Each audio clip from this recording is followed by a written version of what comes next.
2. Hello, my friends and haters. I know there's some watching, but mostly friends. I like the family members. We like to address them. Thank you guys for being here on this wonderful Wednesday. We're off the rails, as usual, as is required of us on Wednesdays. Today's episode... Oh. No, that doesn't work either. Doesn't work either. Today's episode is sponsored by PayPal Honey. Brand, drama, dude, 22, pandemic, boy, better, 23, grandmother, gay. I'm gonna do it.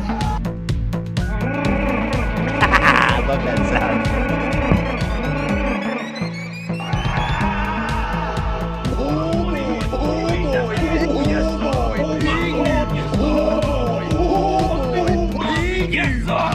Yes, sir.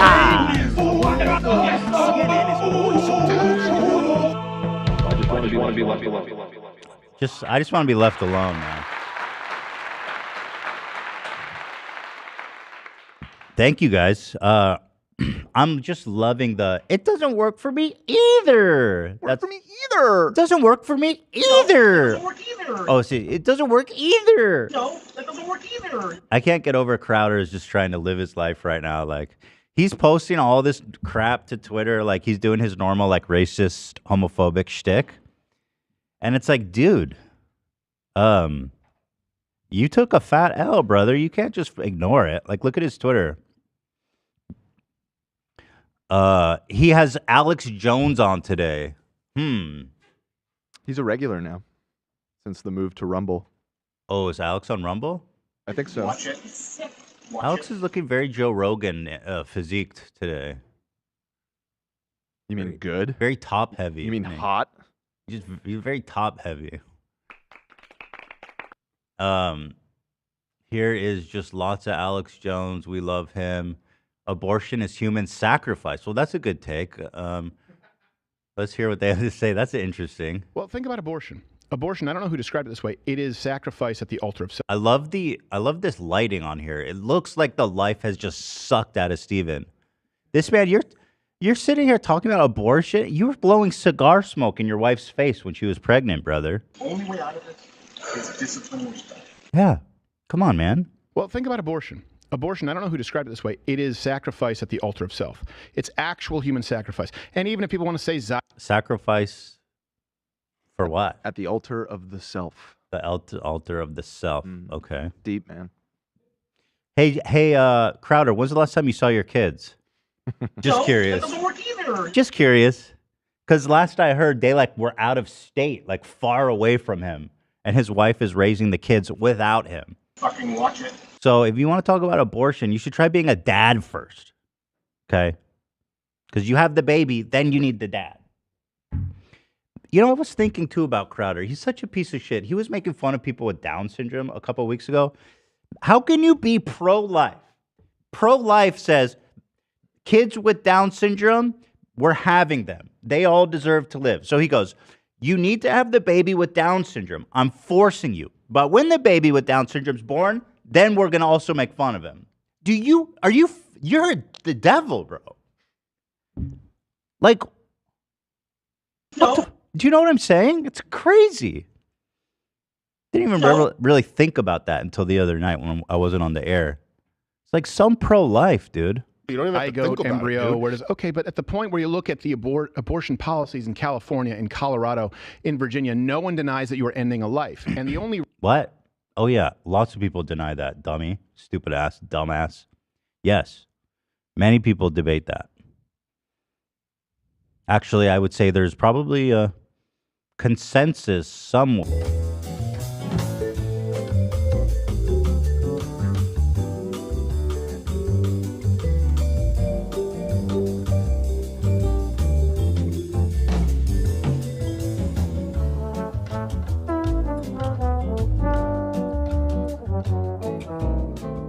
Maybe I put it another way. You're a bunch of pussies. You hit the button? Yeah. Got a little carried away. I felt that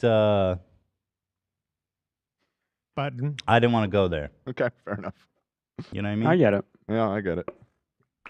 I regret it. I'm listening to my intuition. That's got to be the earliest button so far. I'm listening to my intuition. When I We're say something I 5 minutes regret in. and I feel that, like, I Yeah, just yeah. hit it. I Right. appreciate it. Love it. Well, that's cool. Because you don't have forever to. The windows. It's not always open. The reason at that point, when you look at a very small percentage are incest or rape, the vast majority are because someone doesn't want to raise the baby. Well, They notice have- Well, you don't want to raise your kids. What's your argument? Where are your kids, Andrew? Or I mean, Crowder. Wait, what's his name? Steven? Where are your fucking kids, dude? Who doesn't want to be a father? You know where your children are? He does not. Steven Crowder left. doesn't. It doesn't say it's just a blob of flesh. They there said, isn't hell yeah, I killed that kid. Yeah. They have T-shirts. Yeah. You're bragging about it. Yeah, I know. It's about Such losers. Bro, come on. Get your life in order. Stop this silliness. So that's what Crowder's up to, but that's not what I'm here to talk about today. Real quick, is Crowder sitting in the leprechaun chair? Why was that? Alex alphaed him out of his own chair. I did notice that too. Well, he's a respect for the king of being a psychopath on the internet. The slot bucket king, He's baby. the greatest to ever do it. He's the best that ever sold slot buckets. Tell you what, boy, nobody sold slot buckets like that Alex Jones. But guys, we have a great episode today, actually. You know, different than what we usually do here. Today's episode, if you guys didn't hear, is sponsored by PayPal Honey.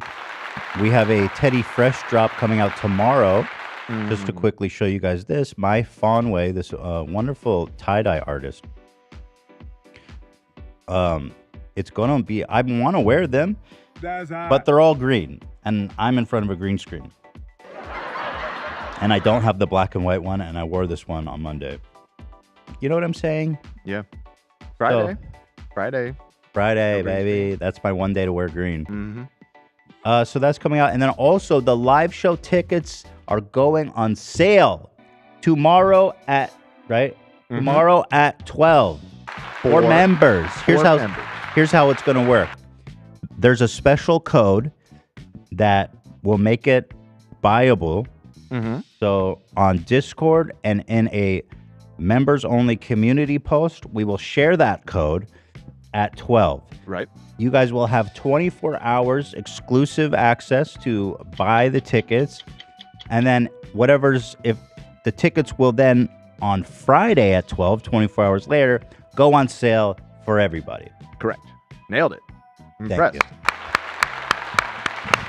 There was a lot of confusion before the show. And so Nailed it. that's really exciting. The show's on June 23rd. We're all very excited. The theater is gorgeous. Yeah, it's going to be at the theater at the Ace Hotel is what it's called. Such a stunning theater. It is one of the classic movie palaces here in Los Angeles, in downtown Los Angeles. Originally built by United Artists and Charlie Chaplin way back in the day. You pulling up a photo? Yeah. Oh. There it is. There's a better photos than There's that. definitely better posts here.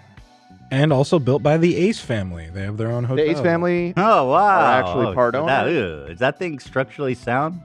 Austin McBroom built that place? So here it is. It's got Stunning, you guys. It's really, really cool. Look at that. building. We're going to be on that stage? Golly. Golly. It's a lot more tickets. It's 1,600 tickets. I'm a little bit nervous that, I don't know. Sometimes I worry that people don't buy them. Brother, that's going to sell out in a minute. I don't know. Have a little faith. It's a lot more than last time. Have a little faith. I think you can get butts in those seats. I have fear of performing to like 5-person audience. There'll be more on the stage than in the audience.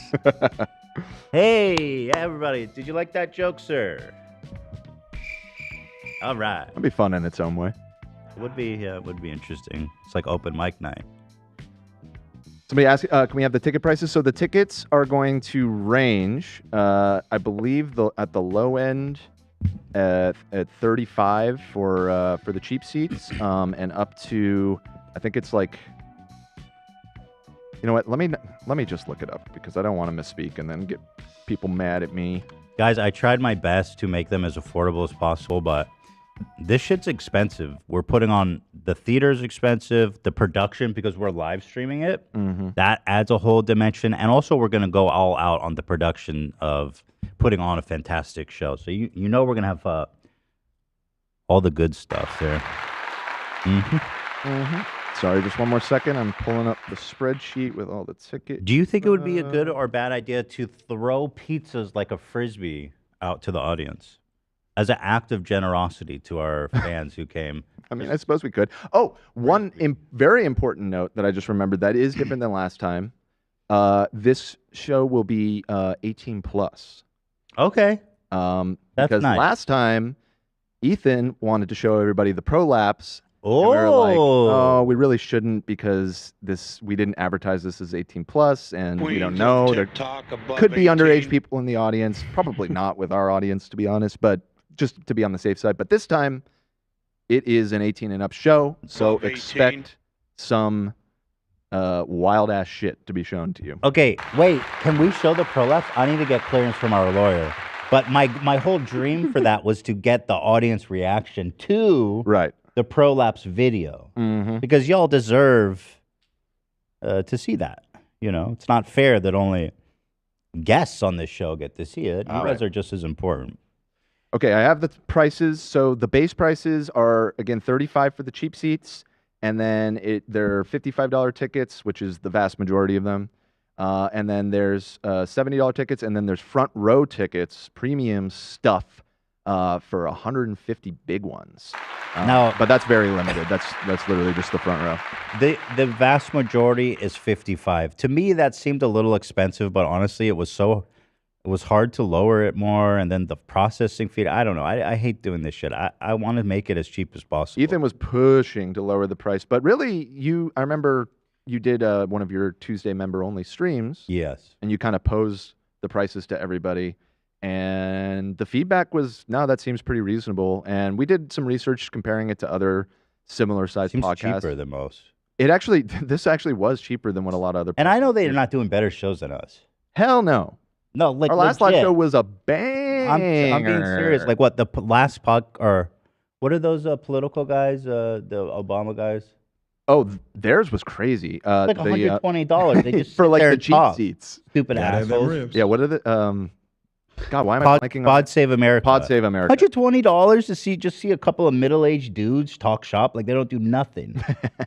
It's pretty crazy. They don't do nothing about nobody. But yeah, that was all of our attitude here on the crew too. But we all actually go and see shows. And Ethan, when was the last time you paid to go to a concert? Me? Yeah. What do you think? I don't know. 20 years. So, yeah. Here's alternatively you could go. Chat's saying totally reasonable, super cheap. Okay, good. I'm glad. Reasonable. Now we should say that's before processing fees, and unfortunately we had to use AXS this time. Last time we used. We're forced to use it by the venue. Yeah, the venue has a deal with them, so we have to use them, and y'all know how that goes. So there'll be some processing fees. Unfortunately, I see people asking about Dice. Dice was what we used last time. They were great, but we are not permitted to use them. We wanted to use them. We wanted to use them because it was awesome. Such a racket. These venues, the nice venues, they have exclusive deals with these big ticket monopoly companies, and they kick them back to work exclusively with them. It's so fucking crooked, dude, because Dice is a better service, despite being way less. Yeah, and I was very impressed because, I mean, when we put them on sale, the rush of traffic was insane, and I was a little worried because, it's not Ticketmaster or AXS that we were going to crash the website or something, but it handled all the traffic just fine. So, but not this time. It's, what time's the show at, like 8 or something? Someone asked? I will tell you right now. By the way, This is Pod Save America. Here's what it costs $150 to watch these idiots just sit in chairs. Please stop it. Loser. Did you even enter the stage on a mobility machine? Right. Nope. And this is going to be you guys during the live. This is PMP while watching the video. The prolapse. Right. Okay, so doors are at 7. Show is at 8. There it is. On, again, Friday, June 23rd.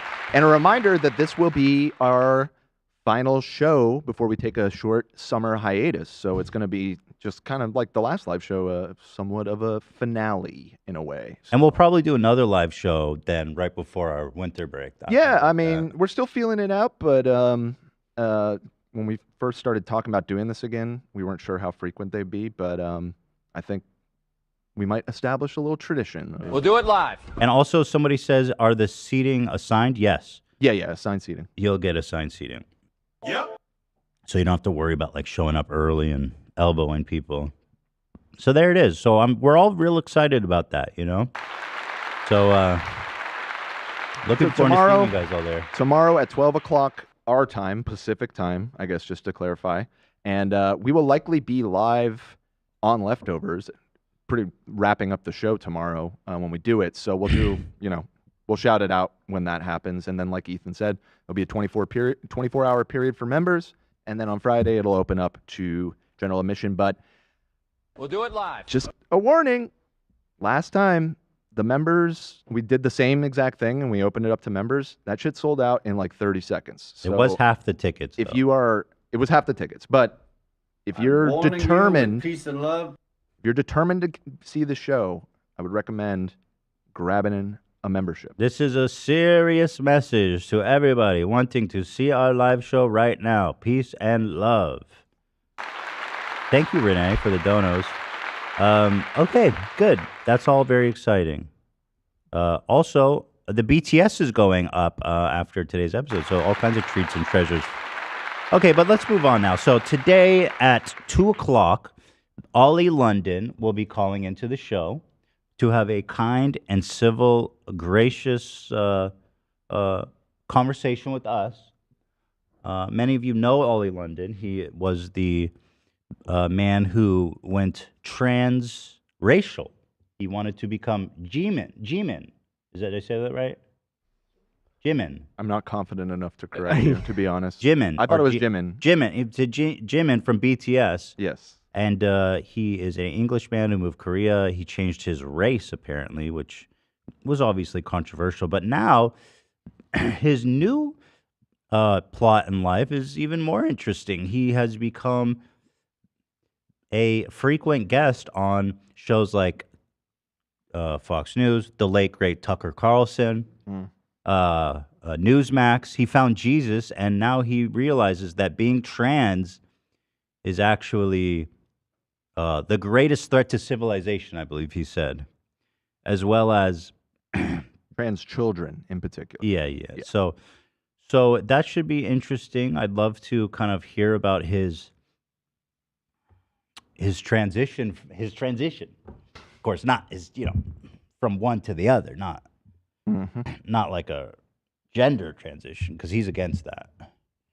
One time. His Odyssey, yes. So so that'll be at 2. I'm looking forward to talking to the great Olie London. Fantastic. Also, so you guys know that the writer's strike is happening. There's no TV shows. And I'm going to say it right here proudly. We're the only game in town, baby. Get all your friends who are like, I got nothing to watch. Bring them here. This is our time. The late night shows have all ceased production as of yesterday. So not us. All of you, welcome to all Jimmy Kimmel, Jimmy Fallon, Seth Meyers fans. All the Jimmys, all the Seths. Hi, girl, Olivia says. Yes, and hey girl. And support to all of our writers friends in the WGA. I personally have a couple friends in there that I was talking to yesterday, and they're completely in the right, and they deserve everything they're asking for. So back down, studios. But with all that being said, it's gonna suck when they lose all their audience to us. Free content, that's so good. They should have just given what they wanted. Come on, come to daddy. The writers' strike is, of course, it's good. I mean, unionize, get what you owe, what you're owed. I mean, fuck all these assholes, these IP owners, scumbags. Let's see. They failed to reach an agreement over equity. Apparently, the problem is that traditionally writers get residual payments on Correct. TV shows. And since the age of streaming, now the same writers who are writing for same big shows are not getting residuals in the same way. Like I saw someone say that where they used to get like $10,000 in residuals, they're now getting like 300. Mm-hmm. So their cut has been, or their pay has been significantly cut. Cut them off. I don't know why the writers get shafted. It's like, it's not just the writers, to be kind of an important fair. The industry has evolved a lot in the last decade, as everybody knows, and their contracts have not kept up with that. And so this is the opportunity. And there's, from what I understand, a very good chance that the Directors Guild will also, because their contract is also up for negotiation very soon, and they have a lot of the same things going on with them. So yeah, it's going to be interesting to see how it plays out, because this is going to kind of set the precedent for a lot of the negotiations to come in the next couple of years. It says 2007 lasted 4 months, the writer's strike, and resulted in $1.5 billion of loss for the city of LA. It's like, that cannot have been worth it for... Who are they negotiating with? The Producers Association Guild, I forget what they... Like Ryan Kavanaugh types, folks? Yeah. Scumbag. Knew he was a scumbag. You hear that, guys? Ryan Kavanaugh is preventing these good, hardworking people from getting the money they deserve. Thank you. Just kidding. Or, I mean, that's a joke. He's not producing movies. I can't stop saying thank you like Ryan Kavanaugh. Thank you. Like, just in my everyday life, it totally infected my brain. That doesn't work for me either. That's my new one. Either. No, that doesn't work either. It doesn't work either. Either. Either. Either. Either. Doesn't work for me either. Either. Anyway. Sounds like laser tag. Yeah, an update also on the Hasan copyright situation with Adin Ross. Adin bitched out. And he dropped it. Actually, YouTube seemed to have intervened, which is pretty cool. Okay, Adin. Jesus, I hate that one. God. Checked on this, and it looks like the claim has been closed by the content owner. Okay, so they closed it. They backed down. He bailed. Here's Hasan talking about it. Oh, you know what? I need to make a correction, because my analysis as not an attorney was that Adin owned the content. But I talked to my attorney about it that night. Go. And my attorney said that he thinks that Hasan would, in the case of a lawsuit, have a decent argument at co-authorship. Okay. Girthy? I mean, that logically makes sense, right? Like, the content doesn't exist without him. He's a direct participant. But like what you were saying the other day kind of made sense to me too, because it's like it is Adin's recording, so yeah, honestly, I don't know what makes sense. I mean, theoretically, yeah, you'd think that Hasan would be entitled to it, right?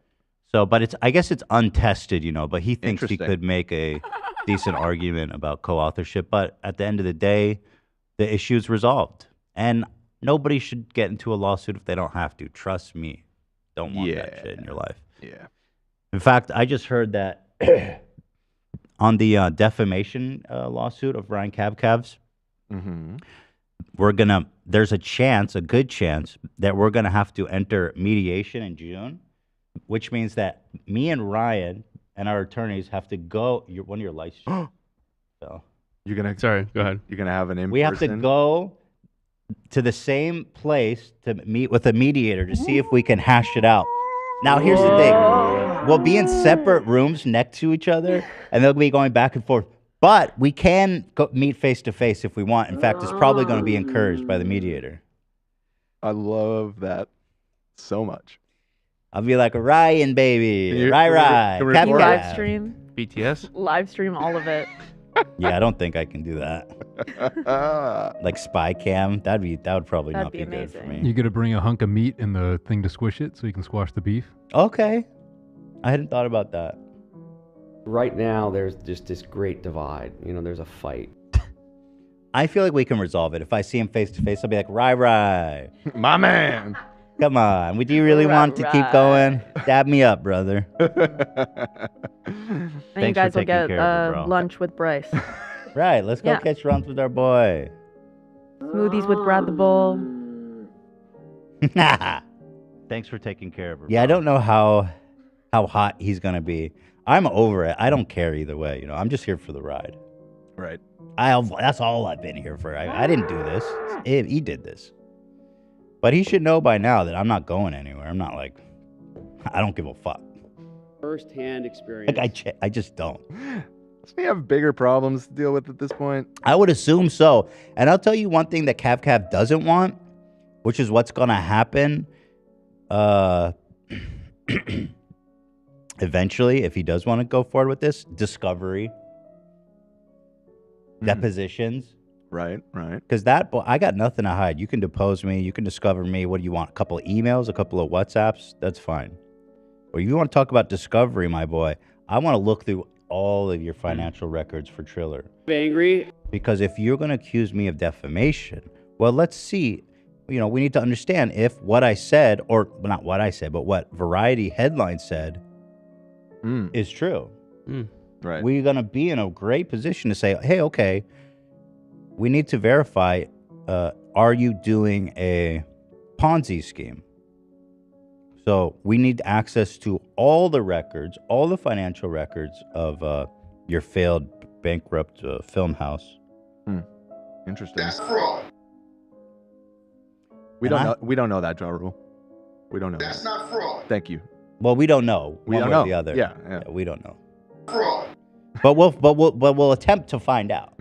And I know for sure your boy don't want none of that.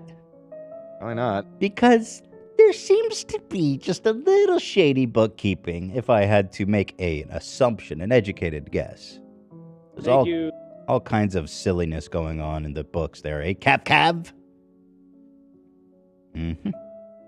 So we'll see, Cav. We'll see I'm going to see how you dab me up on that day. And $1.3 million. Then I'll see how generous I'm feeling. Someone suggested maybe you should wear a Habitat for Humanity shirt. Oh! Oh, man. That's... Or what if you wore Ian's shirt, but it's edited to be you and Cav? I think I saw someone do that. I think that'd be a beautiful thing to show up in. That would be fun. That would be fire. Yeah, because like together, what is it? What is it again? Together, we united. United we stand. Divided. United we stand. Mm-hmm. I think that's beautiful. I'm not standing with him though. Just to be clear. United we sit. Yeah, I don't want to sit next to him. Too much wine. United we smells chill. like alcohol. If you're not in the same room, but you're in like adjacent rooms, you should start like pounding on the wall. I heard about that. I thought about that. I was gonna go, Ryan. Act like a total. There will be a mediator there, so I don't want to rock the boat. But yeah, I thought about that. Just playing bull sounds really loud. But that'll be interesting, you know. Fuck, you know, lawsuits are so stupid. You know, I'd be happy for it to just go away. But well, of course, if he wants to tango, you know, I don't care. I'm here for it, Rai. Rai, my Cav. So, it's on you, Rai. You want to dance? Or you want to retire? Because I'm here for both. Woo! You want to bark like a dog? Or you want to just chill like a puppy? Yep. I can be your devil, or I can be your angel.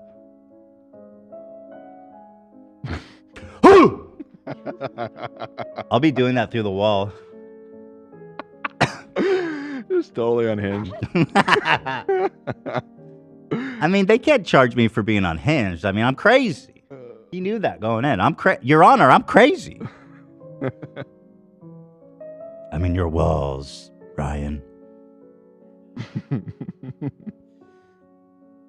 So, we'll see. It should be interesting, you know. Very, very interesting. It'll be a good story either way on the podcast. Yeah, can't wait.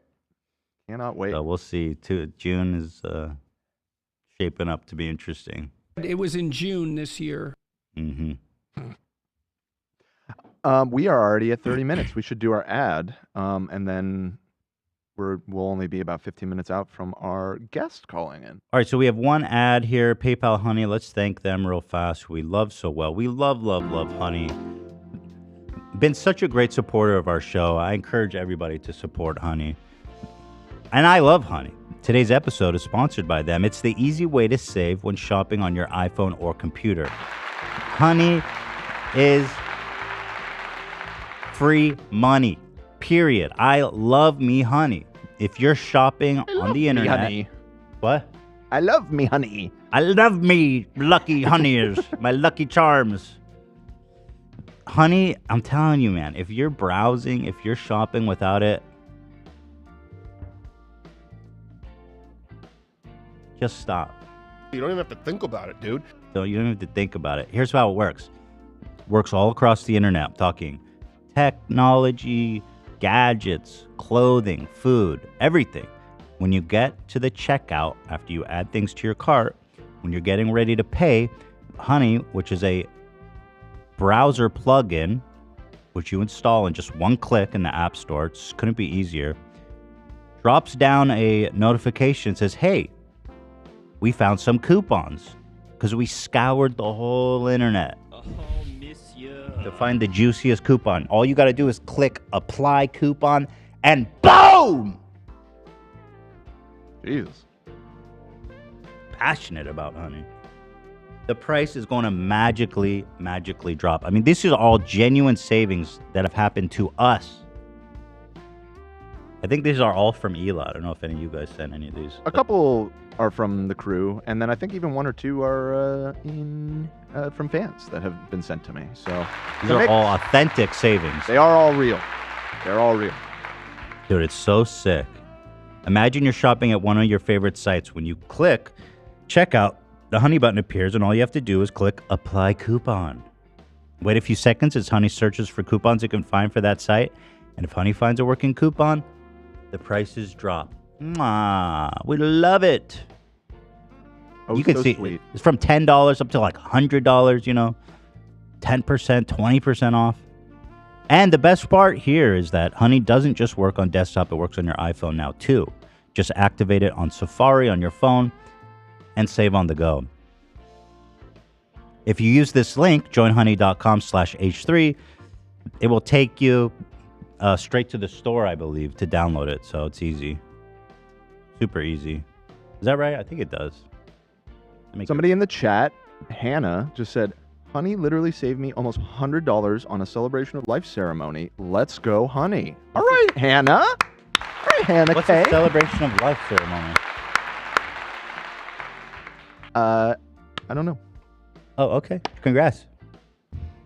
Oh, a funeral. Oh, I'm sorry. Well, it's good to... Jeez Louise. You save money on a funeral? That's the unexpected places. You said everywhere. I mean, listen, they're gone. They're not going to need that $100. They're not going to care. But you will, so download Honey. That's it. I mean, listen, if it was my funeral, I want you to save all the money you could. That's for sure. That's for sure. Well, we love Honey. Guys, go to joinhoney.com/H3. They're such a great supporter of the show. So please consider downloading and supporting Honey. Thank you with peace and love. This is a serious message from Honey. Okay, this is interesting. I'm kind of having a viral moment on TikTok, you guys. You're the it boy. Having a viral moment. Even Noah Beck, Mr. Flipped himself, is featuring my sound. So what do I get out of this? Do I get money? Is someone paying me? You're going to have to strike for residuals. Where's my residuals? Is anybody coming and subbing? I don't think so. But so flipped. But it's cool. It's nice to see something H3 related that's not just like overwhelmed with hate. But probably just because they don't know. But here's a Noah Beck paying homage to me. Also, I don't know. Does he know it's me? I think so. I mean, when you click on it, the original is a clip of you. Yeah, so if you click on the sound, shout out to Famed Flames who uploaded this. Also, my last two brain cells trying to form a sentence, they said. So funny. I don't know. I remember this happening. I don't remember what about. But it just happens sometimes, you know? It's what it is.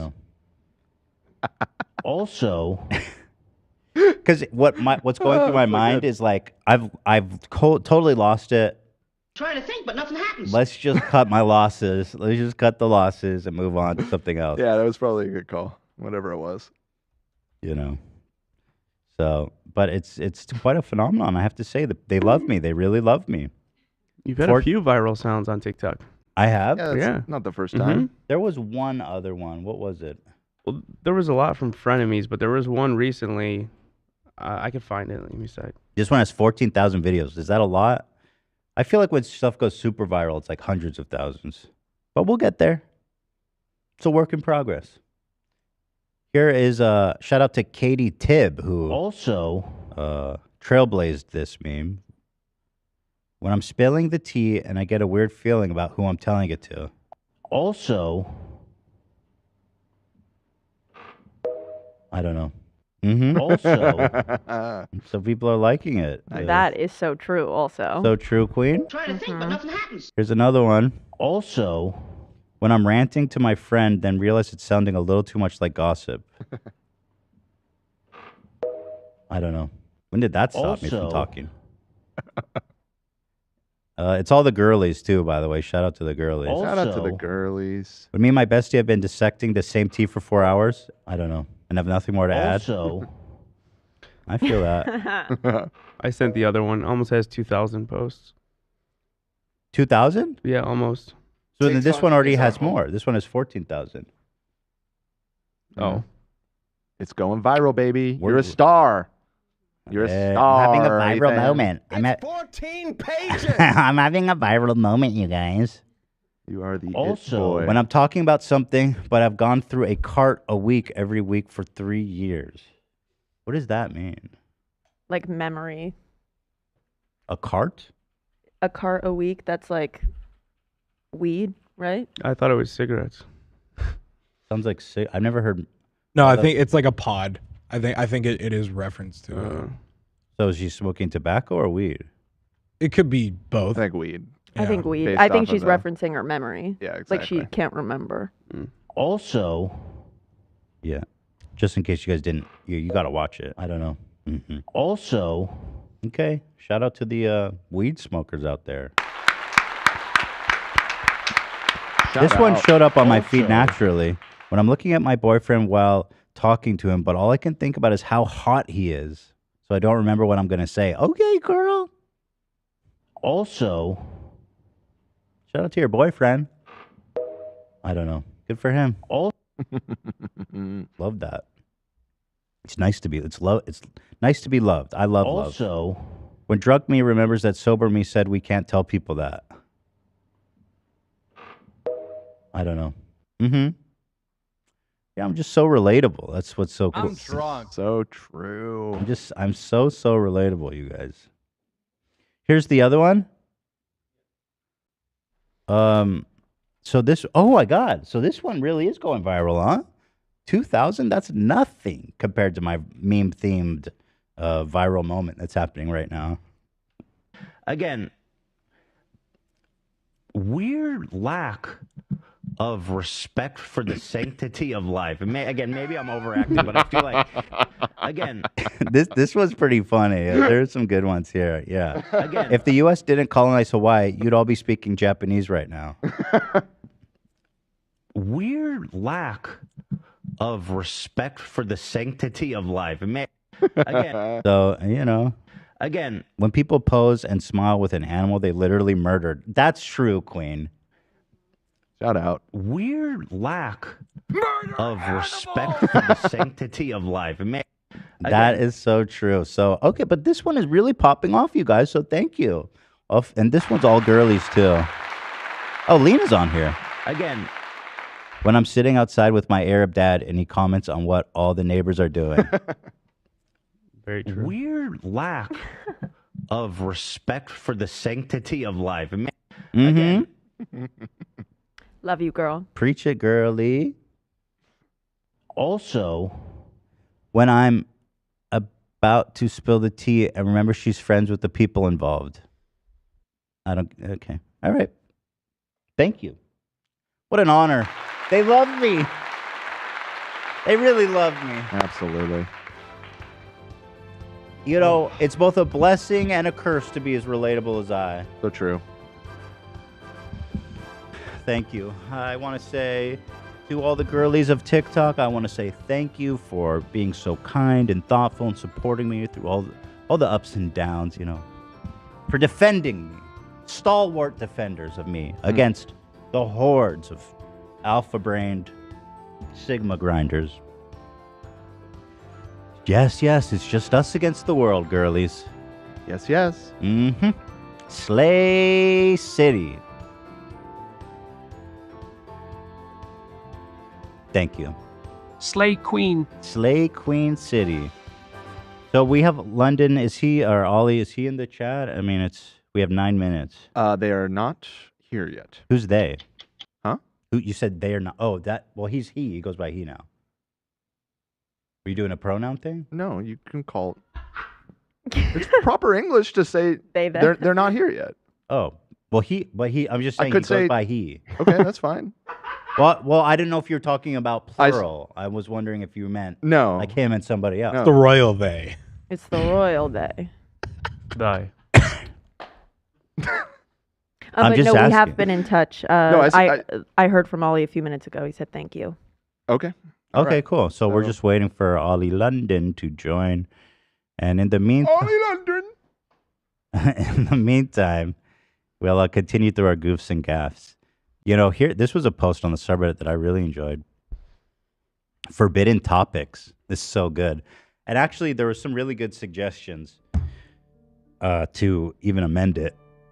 AB's Michael Jackson, which we found out on Monday. I'm sorry about that, AB. We found out Monday. Mine's well, actually, we had a reminder on Monday. Right. Yeah. Mine's actually 2 because that picture too. So it's 2 in 1 deal. And of course, Ian's is Kanye West, who, if you ask Ian, he doesn't even know who that is anymore. Right. Smart. Who's Kanye West, Ian? Don't know. We don't know. We have no idea. Never heard of him. Zach, this is Cledence Kleinwater Revival. Revival. Cledence Kleinwater, he's up. He's up. We don't like to talk about them. Actually, of all of the topics that are off limits, I might say that this is the most off limits one. Although the Michael Jackson and Kanye ones are pretty high up there. Now, somebody put Nick Ocado for me, which is funny and true, but also Trisha would be. I really was good. gonna say that. Yeah, I mean, you don't. Yeah, Nick is not the. But just because I always put the foot in my mouth when I talk about Nick. Right. But that's the thing. It's like for everybody else, it's the topics that they don't want to talk about. For you, it's the one that all of us don't want you to talk about. Right. Well, someone also suggested. You don't talk about anything. True. Hila suggested adding Hila and then putting Trisha for her because that's also very apt. That one makes sense. Yeah. Yeah. Dan is Jimmy Lee. Jimmy Lee. You could also drag an arrow from me to Jimmy as well. Zach has a few off topic. That'd be appropriate. Olivia has what's her face? L loser Baldwin idiot. Haley. Sam Sonic is fantastic. I love that. Yep. Stop laughing at Sonic!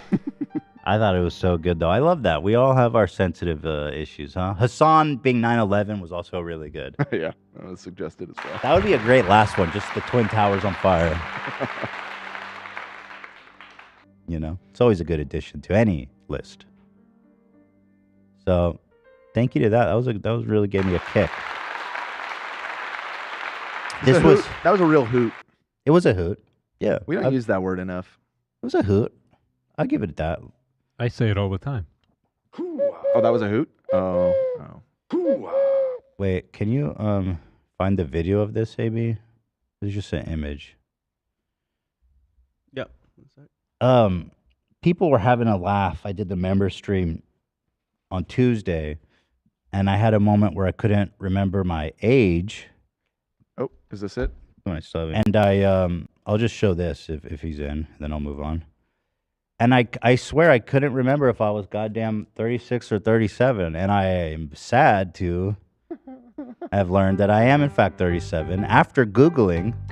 Oh, we got find out my age. Correct that. So am I 37 or 36? Someone needs to contact Mr. Google. Let them know that that's not. Yeah, that's not. You know what? Your I think age. Google actually has a function to say this information is inaccurate. It would be great Mhm. if everybody could go correct that. And Yeah. change The it. what? I could change that easily. Oh, could you change that?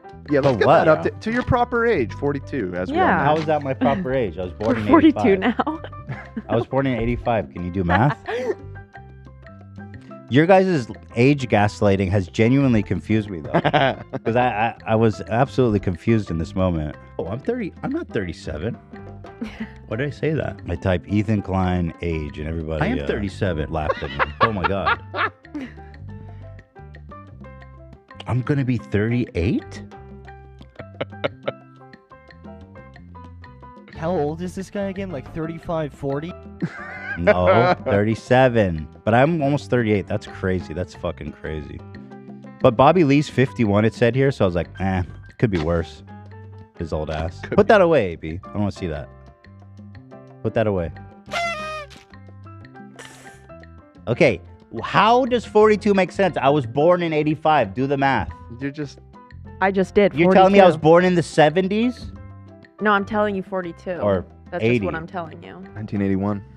It doesn't make any sense, though. You guys It understand? It does if you are lying and in denial about your birth year. Mhm. Let's just move on. That makes sense. Those are Let's fight This is about getting it. pathetic. Does that make sister sense? It does not make sister sense. Did you say you see Ollie in there? I didn't say that, no. Oh.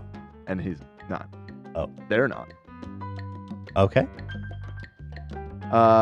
Technically 3 minutes out. We said 2 o'clock. So we'll give it 3 minutes. This is also interesting. We talked about the MLK of incels, as we talked about on Monday, who got laid and caused a shitstorm in the community. Right. Somebody messaged him. They said, "You're getting rinsed on H3. Cope harder." So I'm assuming that's a fan, right? He told him to cope harder. I don't really... Everyone seems confused. Both of these messages are inaccurate because we weren't rinsing him. We were rinsing all of the people that were arguing with him. we were rinsing him. Right. Yeah, I was kind of on his side. Yeah, you were calling him the MLK. Yeah, I mean, you're MLK, bro. That's Yeah. a big deal. He's a revolutionary. MLK has a holiday, man. Right, and then their response is also wildly inaccurate. So it's just two people not knowing what they're talking about, yelling at each other on the internet. Yeah, so MLK of Incels responded. He said, "By the way, whose wife started an OnlyFans? Keck? Keck, of course, which is super embarrassing to actually write out in 2023. I can see why it took him so long to get laid. Yeah, that's pretty bad. Keck is like a World of Warcraft reference where Yeah. if was you were a originally. human and an orc typed LOL, it would show up as Keck. That is correct. Pretty crazy. You pretty know the wild, lore. huh? It's still used Well, I on was there. Twitch. No, Dan, I was there. On Twitch, it's pretty common, but yeah, anywhere else, kind of embarrassing. I think we need to phase out Keck. Yeah. More pathetic than we could ever be, he said. Well,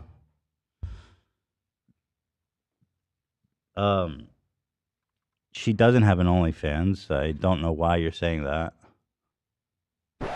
But he's not getting the facts straight. He's saying more pathetic than we could ever be, yet we were looking at tweets of him from Monday saying nobody wants to be an incel.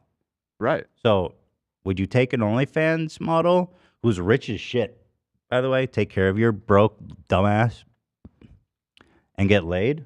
Or you want to be single and talk about stinky holes? He's being demoted. He's no longer the MLK. He's more like the Rodney Dangerfield.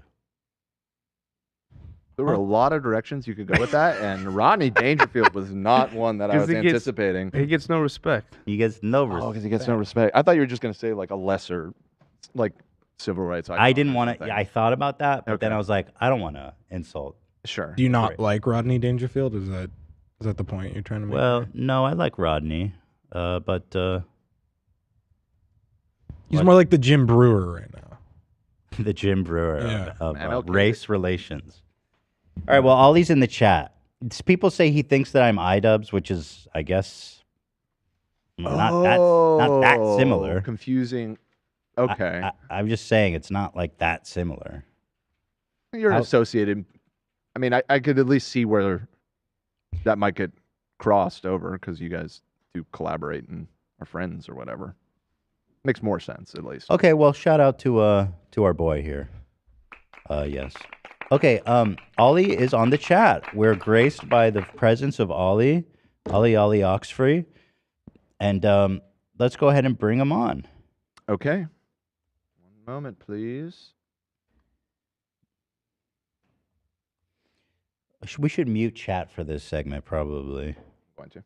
As we do during interviews. Going to. Hi, Ethan. How's it going? Hello, Olie. Nice to like your meet you and outfit. sit and chat with you. Nice to see you. I like your outfit. Very French with the hat. Oh, thank you so much. And I think you look wonderful too. We're kind of doing the same thing with our hats, aren't we? Wasn't planned, but yeah.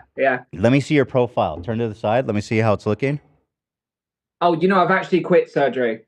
No. I mean the beanie. I'm not commenting on your surgery. Oh, sorry. I thought want you to see meant how my the face. I was beanie's like, sitting. You know. yeah, no, it's very cool. How's your day so far? So we're just getting set up here a little bit. So tell me, when was your last surgery? I'm curious. So I actually quit surgery. Well, my last surgery was last April, but I've completely quit, and I'm never going to do surgery again. I had recently I had a non-surgical facelift, but it's no surgery. It's Fred's, because you can do the same thing these days without the actual surgery. And I was getting to a point even where I would have probably died because I was going. I've probably gone under anesthetic 3 times every year. I was going under anesthetic, so it was like I could have died. I read somewhere that you spent $300,000 on plastic surgery. I've always wondered, where do you get? That's a lot of money. Where'd you get that money? Well, actually, I used to, before I started doing, social media and K-pop and stuff, I actually was a successful personal shopper. So I had my own personal shopping business in London. So, I used to dress really, very wealthy ladies, celebrities. Okay, like a stylist? Members of royal family. So, I was dressing them in like Gucci and Tom Ford and stuff, and you get a very high commission for that. So basically I did all that, spent a lot of the money on the surgery. I see. And now I've got like a PR company basically helping influencers get publicity and help them get placements in like television and advertisements and stuff like that, and getting them brand deals.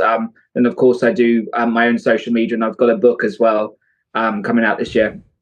Right. We'll talk about that. But did you say you dressed members of the royal family? Not the British royal family. So I'd actually met with Queen Beatrix of the Netherlands, and she shopped with me. She brought some you hung with the Queen?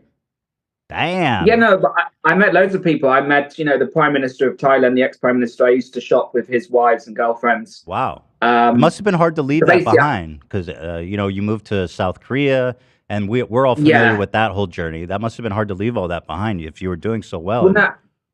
Actually, that was before. So when I lived in Korea as an English teacher, that was actually before. So it was basically, I was younger. I wanted an experience abroad, went to do some teaching in Korea. And then after I got back to London, I started getting into fashion. I had some friends doing fashion. And then over a couple of years, I worked my way up from a stylist to a personal shopper, and I see. Kind of did that for about 4 or 5 years. Mm-hmm. So let's talk, Olie, about, well, first of all, thank you for coming on. I understand you're promoting a book entitled Gender Madness, which comes out August 1st. So congratulations. This is your first book. Very exciting. Gender Madness. Also, you wanted to announce that you're the new spokesperson for Fairness First PAC, Caitlyn Jenner's organization, who famously ran someone over. But that's actually not the most important thing about Caitlyn Jenner. So basically I've got a new book coming out August 1st, and basically a lot of people have, obviously followed my journey over the years, and obviously I've struggled a lot with identity, and I had some very unhealthy behaviors basically due to my addiction to surgery, my body dysmorphia, which later turned into gender dysphoria. So I really struggled with that, and it was unhealthy. And, you know, I completely accept my past. You know, I don't try to deny the person I was. And, you know, I had some kind of bizarre behaviors, basically in an attempt to feel validated and to try and, you know, feel loved, because I really resented I the want way to I get looked. into all those things. Okay. I'm really interested in your journey from you identified as a trans woman, right? And then you kind of found God and pivoted to becoming a white British Christian man. Is that, do I have the synopsis correct? Yeah, it sounds complicated, but yes, so I'm back to being myself now and like finally found happiness. Okay. So I just want to get a few things straight. So do you still identify as gay? Yes, so I'm still gay, but I have dated girls before, and you know, I still. So you're I'm kind of more bisexual, I guess. Exactly. Yeah. Okay. And you don't identify as Korean anymore. No, correct. Obviously. And then also, are you pro gay rights?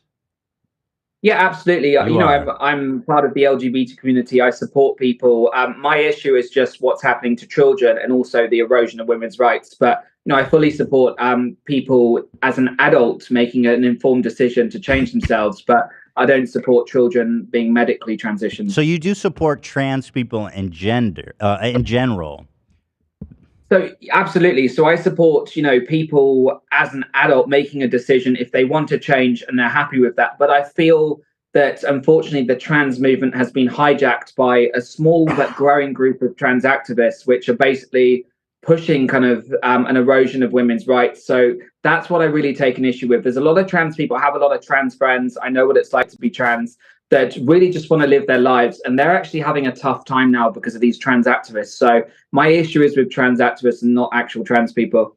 Okay, so you say, here's a tweet of yours from just the end of last month, not that long ago, right? Or no? Yeah, it's like from 5 days ago. You say, the goal of the trans movement is not simply to exist. The goal is to erase women, mutilate children, sexualize kids, take away free speech, class pedophilia as an identity, remove parental rights, indoctrinate kids, violence to obtain, and they're willing to do violence to obtain their goals. So when you say the trans movement, it seems to me that you are speaking generally about trans people having this goal. And when you say trans movement, I don't know exactly what you mean, because it seems that most trans people, or that I've seen, maybe with the exception of Caitlyn Jenner, it seems to disagree with this, seems to identify as being parts of the trans movement. So what is the difference between, what is the trans movement? Who is a member of that? What is this organization? Okay, so what I'm talking about here is the trans movement in the trans activist movement. So the people pushing these ideologies. So we see every single day, just yesterday, the Texas state capitol was invaded. The trans protesters went there. We see women being attacked at women's rights rallies, physically attacked. And we're seeing this trans activist movement pushing for gender affirming care on kids, which is basically putting 11, 12-year-old kids on very harmful hormones. So that's what I'm talking about. When I talk, I'm not generalizing every single trans person. I'm talking about the current trans movement, which has been hijacked by trans activists. And, you know, I really think that trans people that have been living as a trans person their whole life, they need to speak out against this, because the problem is that the LGBT community is being hijacked by these radical people. Let me ask, sorry, I don't want to cut you off, but I just want to address things you said already, right? So you say that the people who were demonstrating at the Texas Capitol are part of this trans movement who wants to, you know, sexualize kids and this whole list of things. They were there to protest a bill, SB 14, that would ban gender-related treatment for minors. So these guys are, I guess, see that as an affront, as being transphobic. But you disagree, because what is minor? Anyone 17 and under? Do you believe that ever there would be a 17-year-old that needed gender-affirming care? So minor is basically classified anyone under 18. And what these people were protesting against was the fact that Texas is trying to pass a law to ban hormones and puberty blockers and gender reassignment surgery being administered to children, basically. So, I think these people, firstly, that was an unlawful protest. You can't just go into a state capitol and do that. And if they want to have Are you in favor of only lawful protests? Well, I think, people need to follow the law. And if they want to have a protest, they can have that dialogue. But outside the State House, you can't just storm in a State House. I mean, it's comparable to January 6th when people stormed the Capitol, which was unlawful as well. So I think, these people were not protesting about their rights being taken away. It's the fact that they were protesting against a bill that would have actually protected children. So I think that's really harmful. Some would say that it's actually harming kids, right, to make it illegal to do this, because as you probably know, or I think you did at one point, is that gender affirming care on children is exceedingly rare. It's actually so rare that if to express like irreversible gender changes on children is something like, I've got the number here, 0.000493% of U.S. children aged 6 through 17 go through irreversible gender changes. So I guess I'm just curious, because in the cases where they do undergo it, it's usually to save their life, right? Because they might be suicidal or yeah, right? And they go through like panels, they go through multiple rounds of talking to psychiatrists and doctors. So I guess I'm just curious, why is it you think that this is threatening kids instead of actually helping kids who are at high risk of hurting themselves? So, Ethan, about 10 years ago, when gender-affirming care was performed on whether that was minors or adults, there was a lot of checks and balances. Now it has become so easy. So they don't have the psychiatrist appointments anymore. They don't have, having to wait several years to transition. Now it's a very fast-track process. And that's the real issue, because many of these teens, and we're seeing thousands of teens being transitioned and put on hormones. The number's really gone up in the last few years. Many of these teens are struggling with other issues. There's a high case, around 1 in 6 of these children have autism. They're being misdiagnosed. There's also kids with depression, bipolar, and they're being told all of these issues must be because they're in the wrong gender, and they are being fast-tracked. There was a case in Missouri at the St. Louis Children's Hospital, and basically a whistleblower unveiled that they only required like 1 session with a therapist to get a child on hormones and puberty blockers. So that's the issue when a system is being exploited. And there's been trans people forever throughout history. There's so many examples of trans people. But the thing is now is, previously, as difficult as it was, because it's so hard when you're trans to struggle and to think every day that I'm trapped in the wrong body. It is horrific to go through that. But the problem is, years ago, they would have 2 to 3 years they would have to undergo of psychiatrist appointments, doctor's appointments in order to qualify for a transition. Now it has become so easy, and there are thousands of kids being fast-tracked and put on hormones, prescriptions, and some kids can now go to states like Colorado or Washington State, which have become sanctuary states, and they don't. I want to actually address what you said about you had said something about Jamie Reed's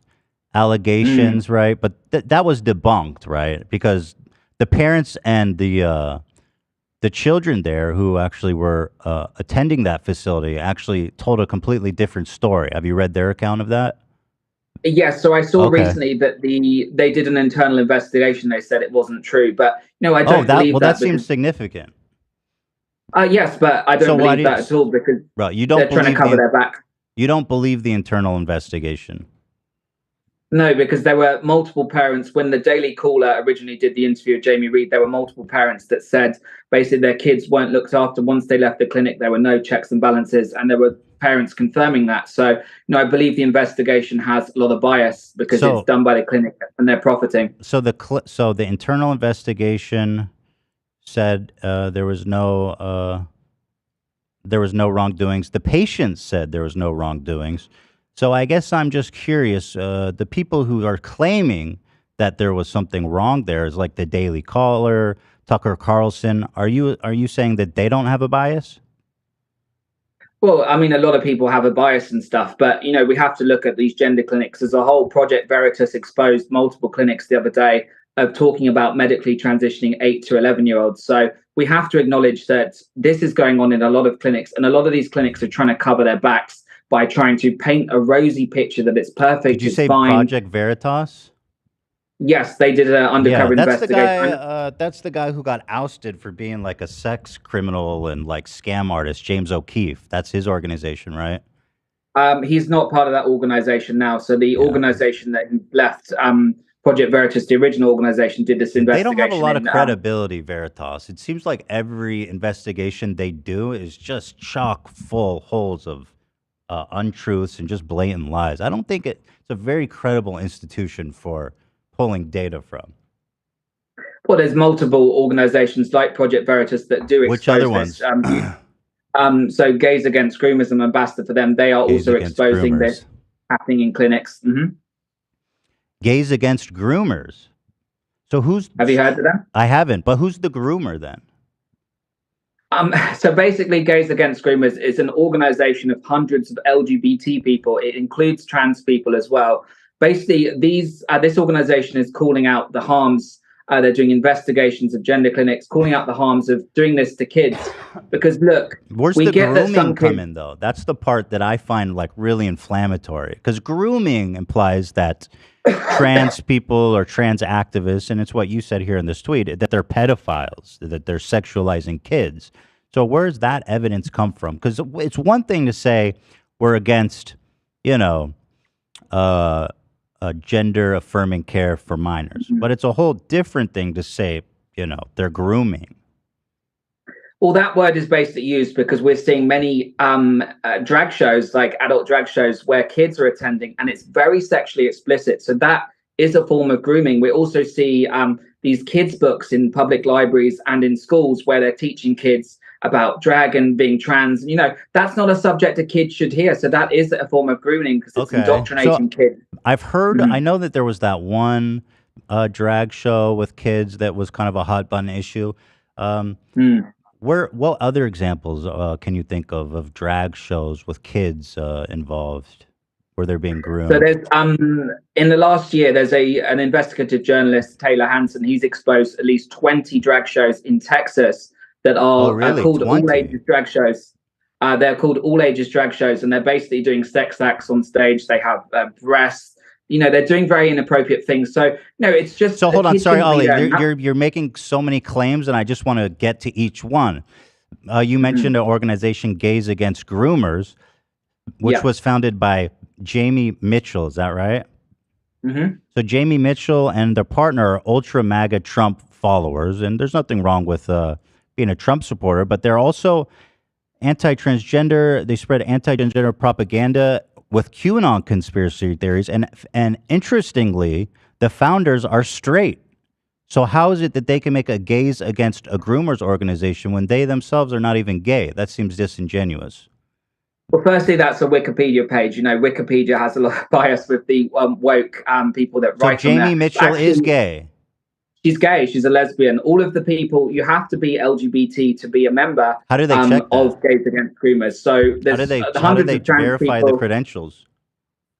No, I mean, if someone says they're gay or bi, you accept that. You don't say, "Oh, can you prove that you're gay? How can you prove that?" So, Jamie Mitchell is a lesbian. All of the members are lesbians, trans. It's not anti-transgender at all. They support people being trans as an adult, but what they're trying to do is calling out the harm that we're seeing caused to children, and that's the real issue here, is about protecting kids.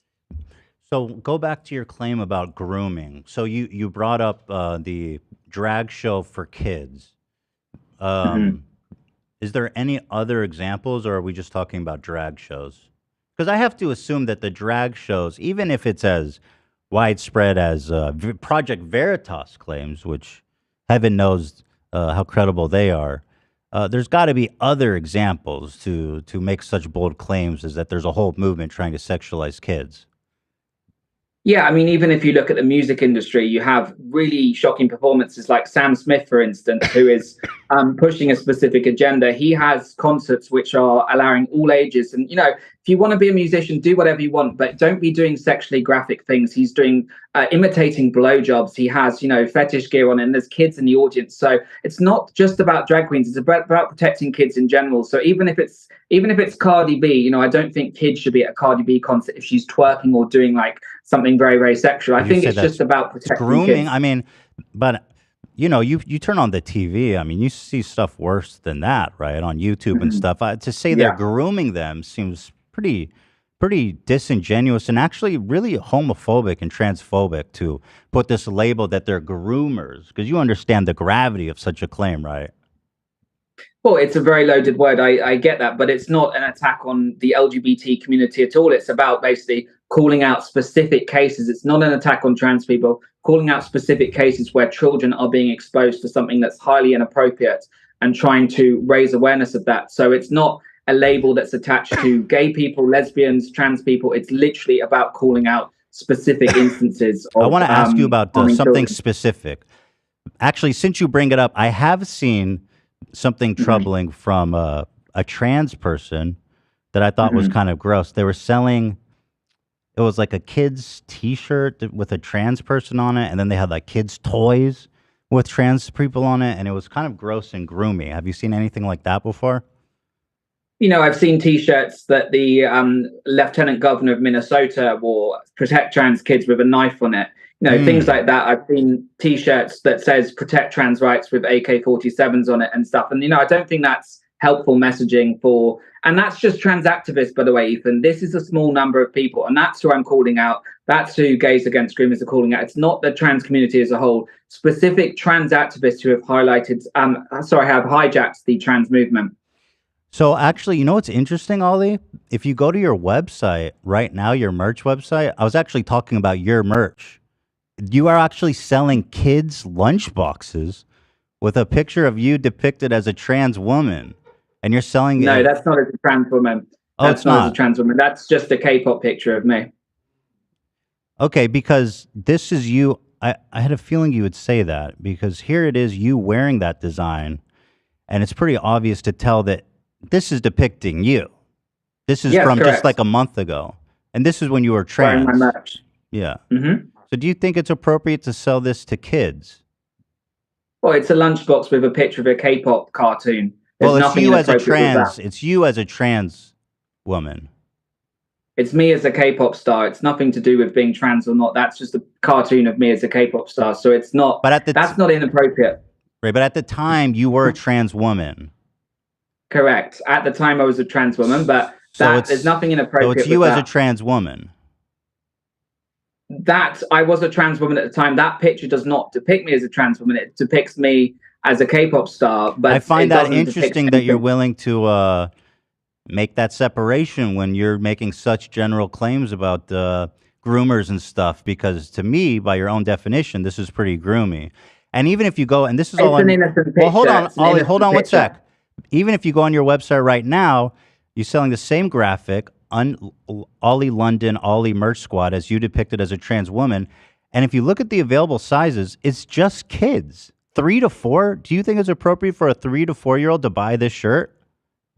Yeah, of course. Any K-pop fan, if they want to buy my merch, they're absolutely entitled to. There's nothing inappropriate with that merch at all. It's that is a trans woman, Olie. You're not understanding your own logic. You're clutching at straws. How am I? You were okay. Hold on. Let's follow this through. You were a trans woman when you made this. There's a picture of you wearing it. It's obviously you as a trans woman. Here's you as a trans woman, and here's you as a trans woman on the shirt, on a kid's shirt. How am I clutching at straws? Well, you're clutching at straws. It's an innocent cartoon. It doesn't say anything about indoctrinating The tongue children. is somewhat sexual. How the tongue is out like that. It's a little disturbing. Ethan, come on, I'm doing a K-pop pose. You're just clutching at straws. No, why is the tongue out? I find that a little provocative. Ethan, it's a cartoon. You're just trying to make a joke. Well, I don't out of know it. because you're no, I'm not trying to make a joke. I think this is a somewhat serious issue to resolve here because I'm being serious, Olie, because let's at least be consistent. If we're going to accuse people of grooming kids, and which you have made a short-lived but somewhat profitable career of doing, then I think we need to, we need to get on top of this. I just don't think it's appropriate to be selling lunch boxes with a trans woman on it. Lunchbox, Ethan, if that lunchbox had something inappropriate or sexual, that would be wrong. But this is an innocent cartoon of me doing a K-pop pose. There's nothing wrong with that particular picture. If it was inappropriate or in a sexual way, that would be completely wrong. And of course, I would never sell that. But that's an innocent drawing of a cartoon, Ethan. Do you think it's appropriate for a drag queen, for kids to buy, let's say a kid's at a drag queen show, that's grooming. And let's say they are selling lunch boxes to the kids of with a picture of a drag queen on it, doing a cute pose or whatever, right? Not sexual, but they're in drag. Do you think it's appropriate for a kid to carry that lunchbox?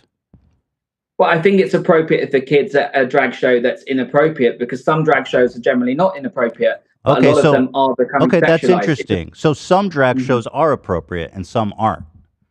Correct. It's about doing some. No, correct. It's about if you're going to do anything in front of kids, it should be PC. It should not have anything sexual. But sadly, a lot of these shows are doing sexual things, so kids should not be there. If their merch is there and it's a show that's sexual, they shouldn't be there in the first place. Okay, this is interesting. So you're saying it is okay for kids to go to drag shows? I'm not saying that at all. I don't think they should in general, but I'm just saying if they're not sexual, and I would assume it's not because it's for kids, right? I mean, if they're doing sexual stuff, I would consider that. Obviously, everyone would consider that inappropriate. Mm-hmm. But I believe you've just said drag shows are safe for kids. In fact, you would even be okay. Well, hold on. You even said you'd be okay with them carrying a drag show lunchbox. No, look, I just don't think kids should be anywhere that is putting ideas into their heads. If a show is innocent, that's obviously better than it being a sexual show. But I still don't think kids should be exposed to gender ideology. But what about this lunchbox you're selling to kids? That has nothing to do with any kind of ideology. It's a K-pop picture. So yeah, but you're in drag in the picture. You're trans. I'm not in drag. Well, you're trans. Sorry, yeah, you're right. You're not in drag. I misspoke. You're trans. You're a woman. You're expressing yourself as a woman on the box. It's just a cartoon, Ethan. I don't know why you keep going on about it's a cartoon. It's just a cartoon. I mean, I feel like you're trying to downplay the significance of this, Olie. I just afraid that some of the people that you associate with might consider this grooming by your own standard. I'm just looking out for you and your reputation. It's just silly, Ethan. It's an innocent cartoon. If it was an inappropriate picture, that would be wrong. Okay. What do you make of this picture? Are these kids in danger? Your thoughts? Well, I haven't seen the video of that particular show, and it depends what book they're reading. If the drag queen is teaching them about gender ideology. It appears to be depicting some fish. A couple of fish in the ocean. It seems like that's the rainbow fish. The rainbow fish. It seems to be the rainbow fish, Olie. Well, I think a lot of these books are pushing even subtle messages on gender ideology, trying to tell kids you should be trans and become LGBT, and kids should make that decision on their own. So if that book is teaching them about, transitioning or becoming a drag queen, that's inappropriate. It's and that's the rainbow fish. Yes, but I haven't read the book. I can't see what the book is. So based on that one picture, does that book contain subtle messaging that's trying to tell kids to change their gender when they shouldn't be thinking about things like that? And, in Florida, they've obviously banned books in the classroom that teach gender ideology. And there's a lot of books, kids' books. There's a book called The Gay ABCs, and that pushes gender ideology. For 2-year-olds, it's 2+. And I don't think that's appropriate for a kid that just should be reading kids' books that are completely innocent. They shouldn't even be... But what do you make of this? What do you make of this lunchbox, though? Why do you keep going back to the lunchbox? Well, because it's got a picture of a trans woman on a kid's lunchbox. Got a picture of a K-pop star on the lunchbox. Who's the K-pop star? Who's the K-pop? Come on, Ethan, it's you, right? It's me. It's you. And this K-pop star is a trans woman, right? I was trans at the time. The image doesn't necessarily depict any kind of gender. So you're saying, did the photo of you?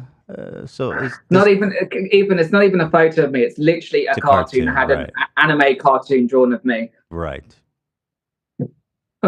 Right. Would you buy it? Sorry? Would you buy it for your kids? I mean, Would I you wouldn't find it want to. inappropriate? I wouldn't just because I don't want to support you financially.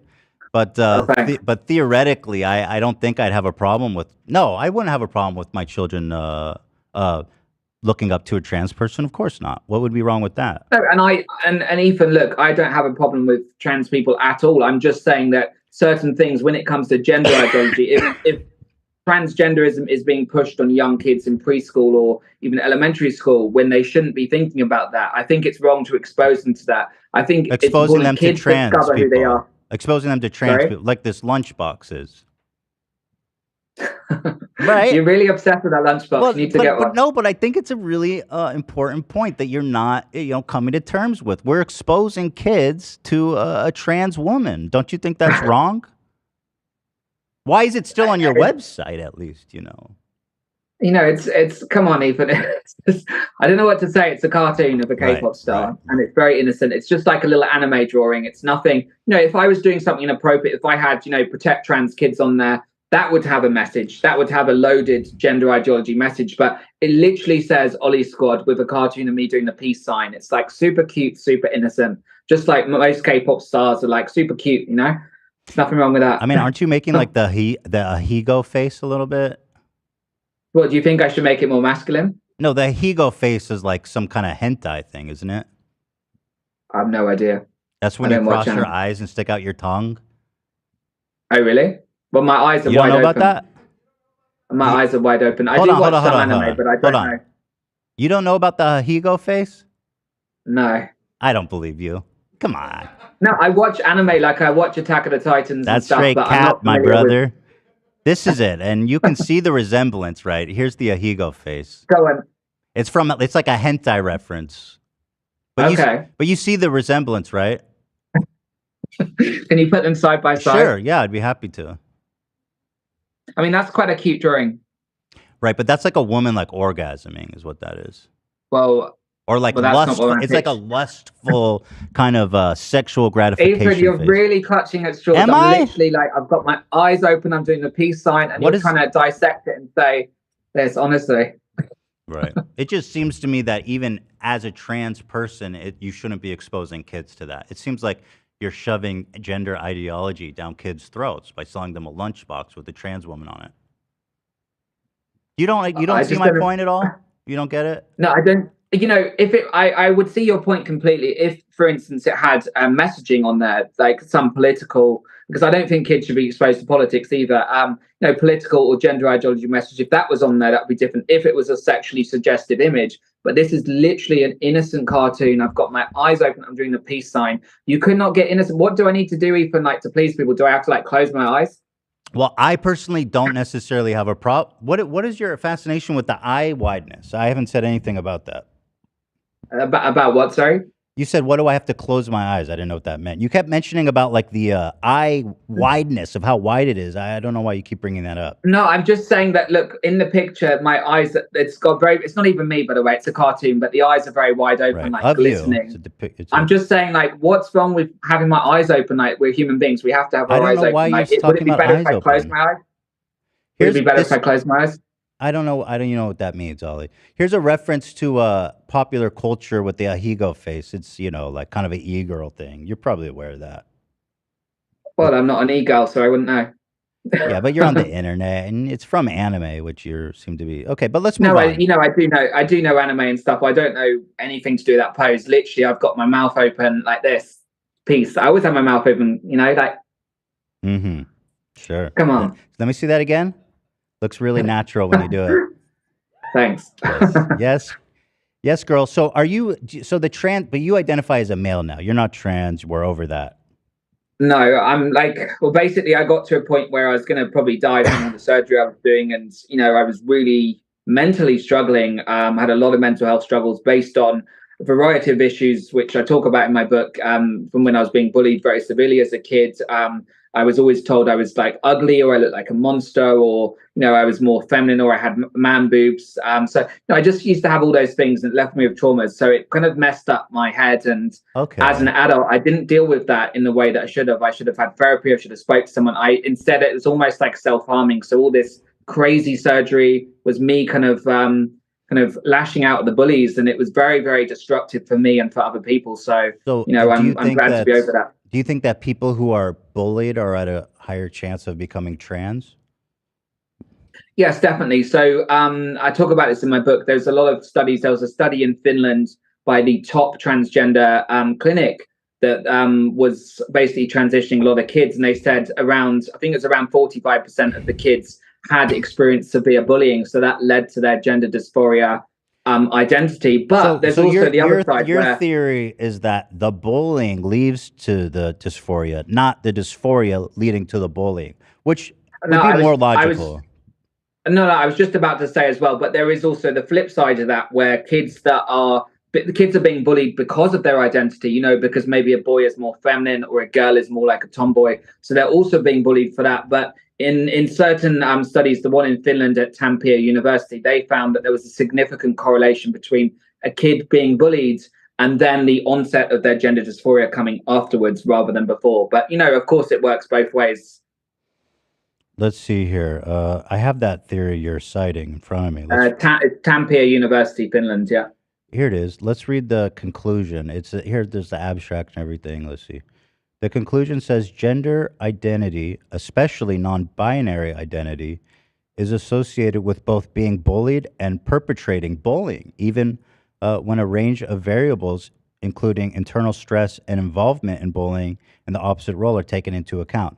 This suggests that bullying during adolescence may serve as a mechanism of maintaining heteronormality, which I think what that means is that the bullying actually results in people rejecting their transness in favor of heteronormality.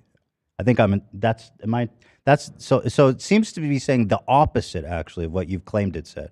Do you see what I'm referring to? Heteronormality? Yeah, no, I see that. I see that article. That, you know, if you actually read the full study, which that's I've read the the full conclusion. study, you can find it on the National Institute of Health. Oh no, this is the study.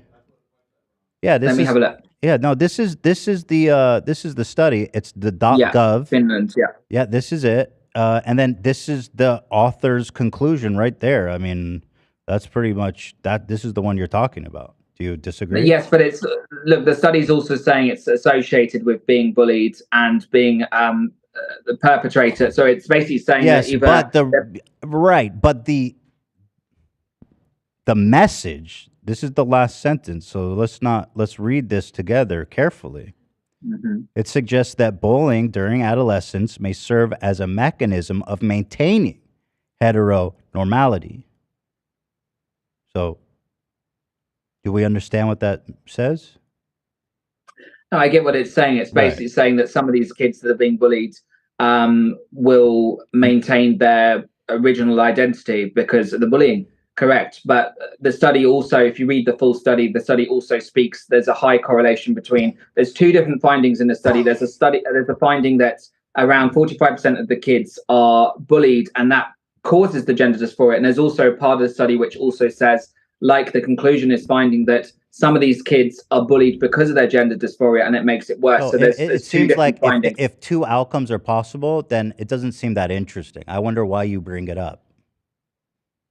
Well, no, read the full study. It also talks about the correlation between autism. I mean, this is the author. They wrote the conclusion right here. This is their. That's a small summary on Yahoo That's News. The author. That's the author. That's their conclusion. Correct. Right. But if you read in the National better Institute to draw of a conclusion than the author of the study. No, I'm not saying that. I'm just saying I've read the full study multiple times on the National Institute of Health. Mm-hmm. Do you think that if bullying prevents people from becoming, according to this, bullying prevents more kids from transitioning? Do you believe that we need more bullying? No, I'm an advocate against bullying. I think whoever gets bullied, it's so wrong. I've been bullied myself, and I'm an advocate. But if bullying results in less transitioning, then that, according to what you're saying, is the best outcome for these kids. No, I don't agree at all. No kid, even if a kid is feminine or a girl is a tomboy, they should not get bullied. No one should get bullied. They should be provided with support. But if somebody wants to transition, I'm not against people transitioning. I just don't think it's right as a kid, because a lot of these kids are going through so many issues during that time. they are not in the right frame of mind to make an informed consent decision. If a Look, child Ethan, is suicidal, do you believe that they should transition to save their so life? so there's a lot of clinics and doctors that use this argument. There's a clinic called Kaiser Permanente in California. Kaiser Permanente. Yes, that's it. Thank you. Yeah, so basically they have used with multiple people that have since detransitioned, Chloe Cole and Layla, another detransitioner. They basically told them your kids are going to commit suicide if you don't transition them.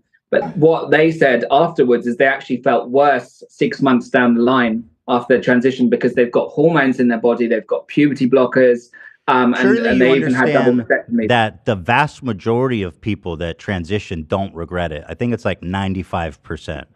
99%. Are you aware of that stat? You don't hear the cases of the detransitions. Are you aware, Ollie, that 99% of kids that transition do not regret it? No, I don't support that statistic. I think it's wrong because these clinics. From what authority do you disprove that statistic? Well, look, these clinics make these studies. They don't even do follow-up studies. There's an example of a. Do you not trust studies? Because you just told me to read one. Look, what I'm saying is the gender clinics make billions of dollars every year. Their studies are skewed and biased. In a review of 27 studies involving almost 8,000 teens and adults who had transgender surgeries, mostly in Europe, US, and Canada, 1% on average expressed regret. For some, regret was temporary, but a small number went on to detransition. But that's 1%. That seems like a very small amount to be singularly focused on. And this is 27 studies, so this is a massive kind of conclusion, right? A scientific conclusion, a consensus, if you would. Yes, but what I'm saying is there's a clinic, for instance, Tavistock Clinic, which was the main clinic in the UK. They were actually exposed. They were doing studies as well. They weren't bothering to check with the detransitioners. They didn't bother to check with the detransition. They didn't check how the hormones were affecting them over a year. I know what you're talking about. That English one for yeah. Yeah, so that one, if I recall, I looked into that. I believe it was people say it was shut down. It was actually, wasn't it? It's being shut down, right? But still open. They're actually making a bigger one so they can serve more needs. I actually, so it's not really being shut down actually. Say the name again. What is it? It's called Tavistock. Tavistock. Yeah. So that one's actually being shut down this year because basically the National Health Service, which is basically looks after all the hospitals in the UK for the government, they actually said that there were a lot of ethical violations and stuff, and they also changed their policy based on what happened at that clinic via internal investigations. They found that many of these kids were being pushed to transition without having checks on their mental health, and they're basically being pushed into it in fast track very quickly. Do you think it's significant, though, that of the patients, of the actual people that transition, only 1% regret it? Do you? You're not acknowledging that. No, I don't. I don't trust studies. Why? Even if you're 27 studies. Then why did you tell me to read this one, Ollie? You use studies when it's convenient for you, but you don't when it goes against your thesis. I don't understand your consistency with studies. Do we like them or no? What I'm trying to say, Ethan, is the gender clinics are very, very powerful. Do we? No. Ollie, do we like studies or not? All studies or no studies? I like studies. Oh, we do. No, I like studies. You do like studies.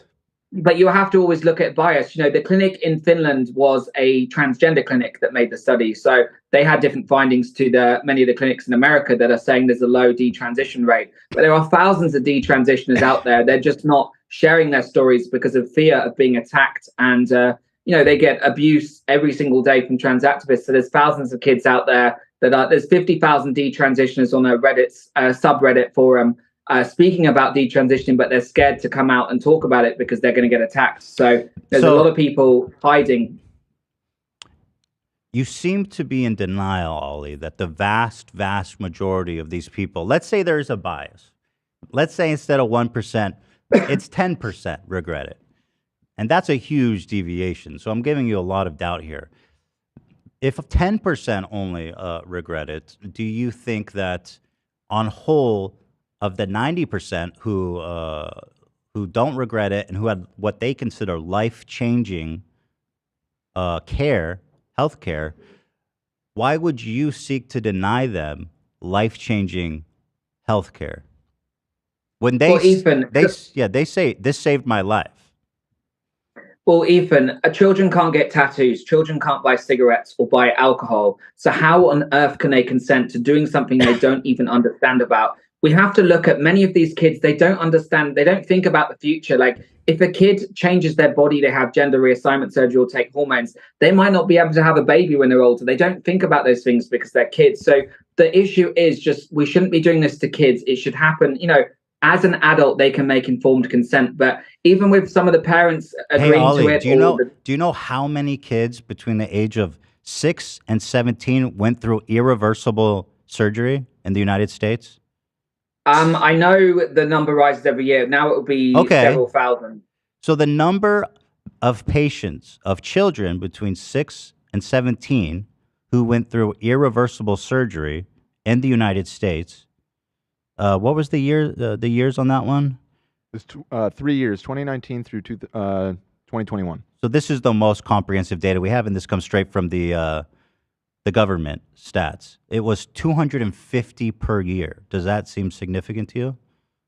That's completely incorrect because there's a clinic in Oregon. It's in the thousands now. There's a clinic in Oregon that's done at least the thousands. Is that significant? 1,000? I mean, we have 50 million children in the United States. Do you think 1,000 is statistically significant? There's thousands, and this study probably only takes into account people on Medicaid or Medicare. There are also the parents of patients that pay out of pocket. So even if it's thousands, Olie, let's say it's thousands. Is this significantly significant when we have 51 million children in the United States between ages 6 and 17? It's significant even because it's growing every day. If you look at any chart or graph of kids being medically transitioned, it's now in the tens of thousands across the US. California has thousands alone. Florida, before Governor DeSantis banned, there's a clinic, Dr. Gallagher, who performs at least 5 surgeries on minors every month. So that's just one clinic. Can you so cite it's those in the thousands. Numbers? Is it possible to get a reference? Dr. Gallagher is a clinic in Florida, and she operates on minors. Okay. And so what is wrong with the number going up? I mean, let's say it goes up from 1,000 to 2,000 in the whole United States. I mean, so obviously one would assume, right, Olie, as people become more educated and aware of transgenderism, and we've seen the same thing with homosexuality, which of course you are a member of the LGBT community, in the 50s, as being gay became more acceptable, you saw the numbers significantly rising during that time. I'm sure you know that, right?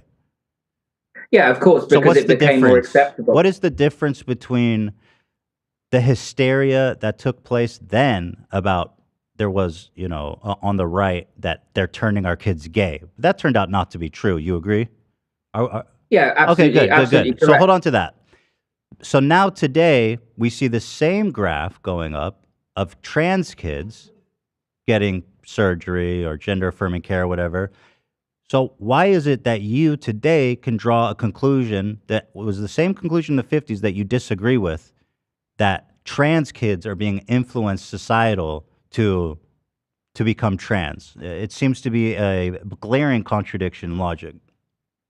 It's not just random based on the fact that it's easier for people to come out these days or identify in different ways. It is a concerted push, Ethan. So there's now That's what over they said 60, about gay people.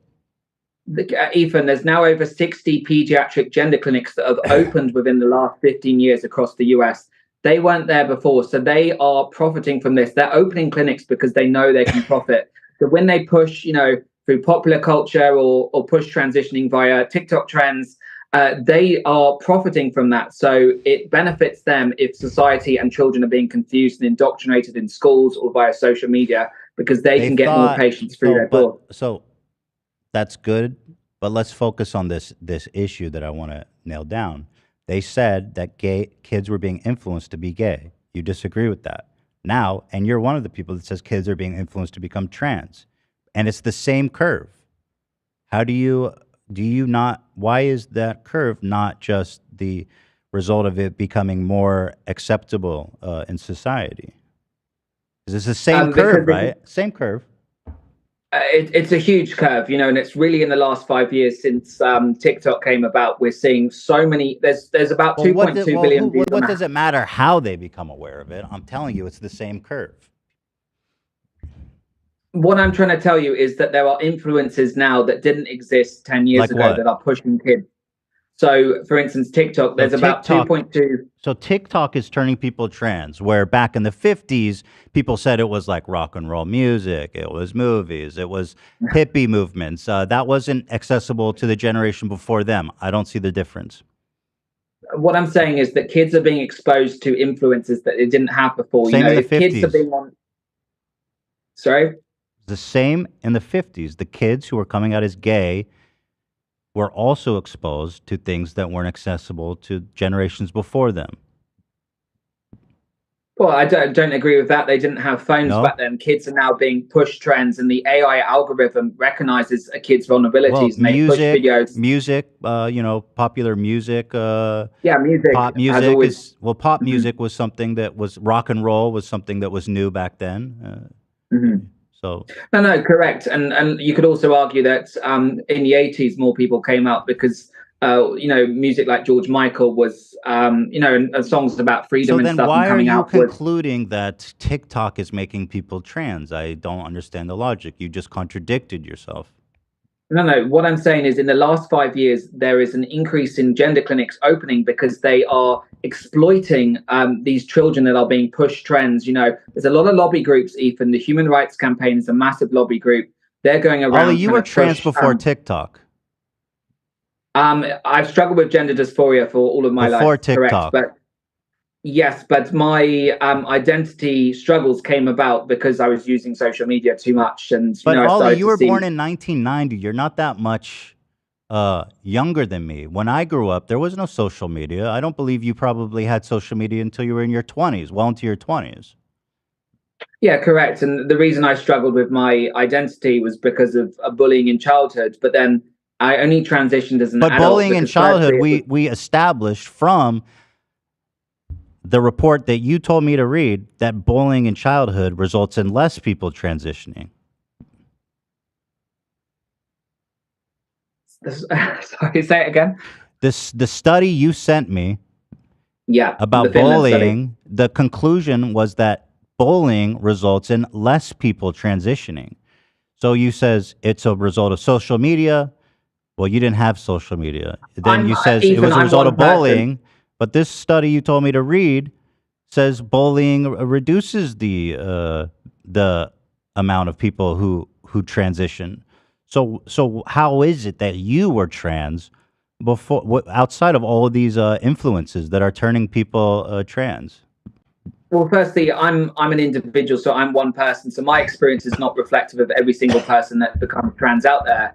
But the thing is, I became trans as an adult because I really struggled with my identity throughout my whole life. And yes, I did get bullying. Every case is different as well. Some people are bullied because of their gender identity. Some people are not.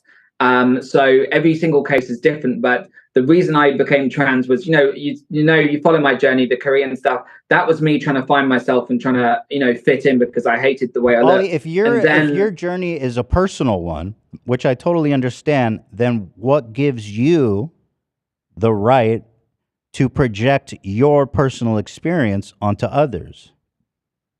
Well, I speak to detransitioners every day. I speak to parents. I speak to women. So don't you? That assumes a bias, Ollie. You're talking all day to detransitioners. We've also established, because we, I think, like studies, or I don't know if we decided, I think you said you like studies, because 27 of them made a consensus that 99% of people that transition don't regret it. So if you spend all day talking to the 1% that do regret it, don't you believe that underlies a bias? Well, no, I don't believe it because I talk to all sorts of people. I talk to parents that have trans kids and, they're trying to navigate through that. And the general consensus with everyone I speak to, because I'm not right wing or left wing. I'm just very much in the center. I'm just trying to help people using my platform to try and help people. The general consensus is we shouldn't be doing this to kids. And there generally is a concerted push over the last 5 years to medically transition children. If kids want to experiment, if a girl wants to be a tomboy, nobody has a problem with that. If they want to become trans as an adult, that's on them. But the issue that I talk about every day, I talk with parents, I talk with all these detransitions, is when this happens to kids. That's the issue I'm speaking about. Right, It's but that's not so about rare. people being trans. Let me ask you another question, just to pivot a little bit. Mhm. I'm one of the people that would say Olie London is willing to do anything for attention. You have probably some kind of, I don't want to diagnose you, I'm not a psychiatrist, but there is some craving for attention, clearly, right? Good or bad. I mean, you said about like Korean, you said your pronouns were core Ian, you know, you said you were going to get your penis size reduced so that you could look more, you could be a more authentic Korean. I mean, these are not serious things. You seem to be a provocateur. Is it possible that you are participating in this right-wing grift because one, it's making you a lot of money, and two, it's getting you a lot of attention? Is that possible, that you actually don't care and that your beliefs are empty? Is that possible? No, absolutely not. So when I struggled with my identity for years, I generally was struggling and I was lashing out at bullies. And the more I would get bullied online by YouTubers and people on TikTok, the more I would act crazy because I was trying to feel validated and loved. And you know, it was very unhealthy. The conservative movement has offered you quite an open hand. They're very glad to be using you as a mouthpiece against trans people. So it must feel good to be being accepted from somebody, even if it is at the detriment of many people who are at risk, trans people. It must feel nice to have people supporting you. No, it's nothing to do with that at all. You know, I could have easily continued doing K-pop. I could have focused on TikTok, which, you know, I used to really enjoy doing TikTok. I'm not the best singer. I like to make fun, entertaining videos. You know, I could have stuck with that. In actual fact, when I detransitioned, I lost so many brand deals. I lost all my invites to New York Fashion Week. I was front row every season. Yeah, but now you're I on lost all Tucker my Carlson. I mean, that's the biggest show in the world, or it was. Rest in peace to the GOAT. Yeah, he was the original GOAT. But no, it's nothing to do with that. You know.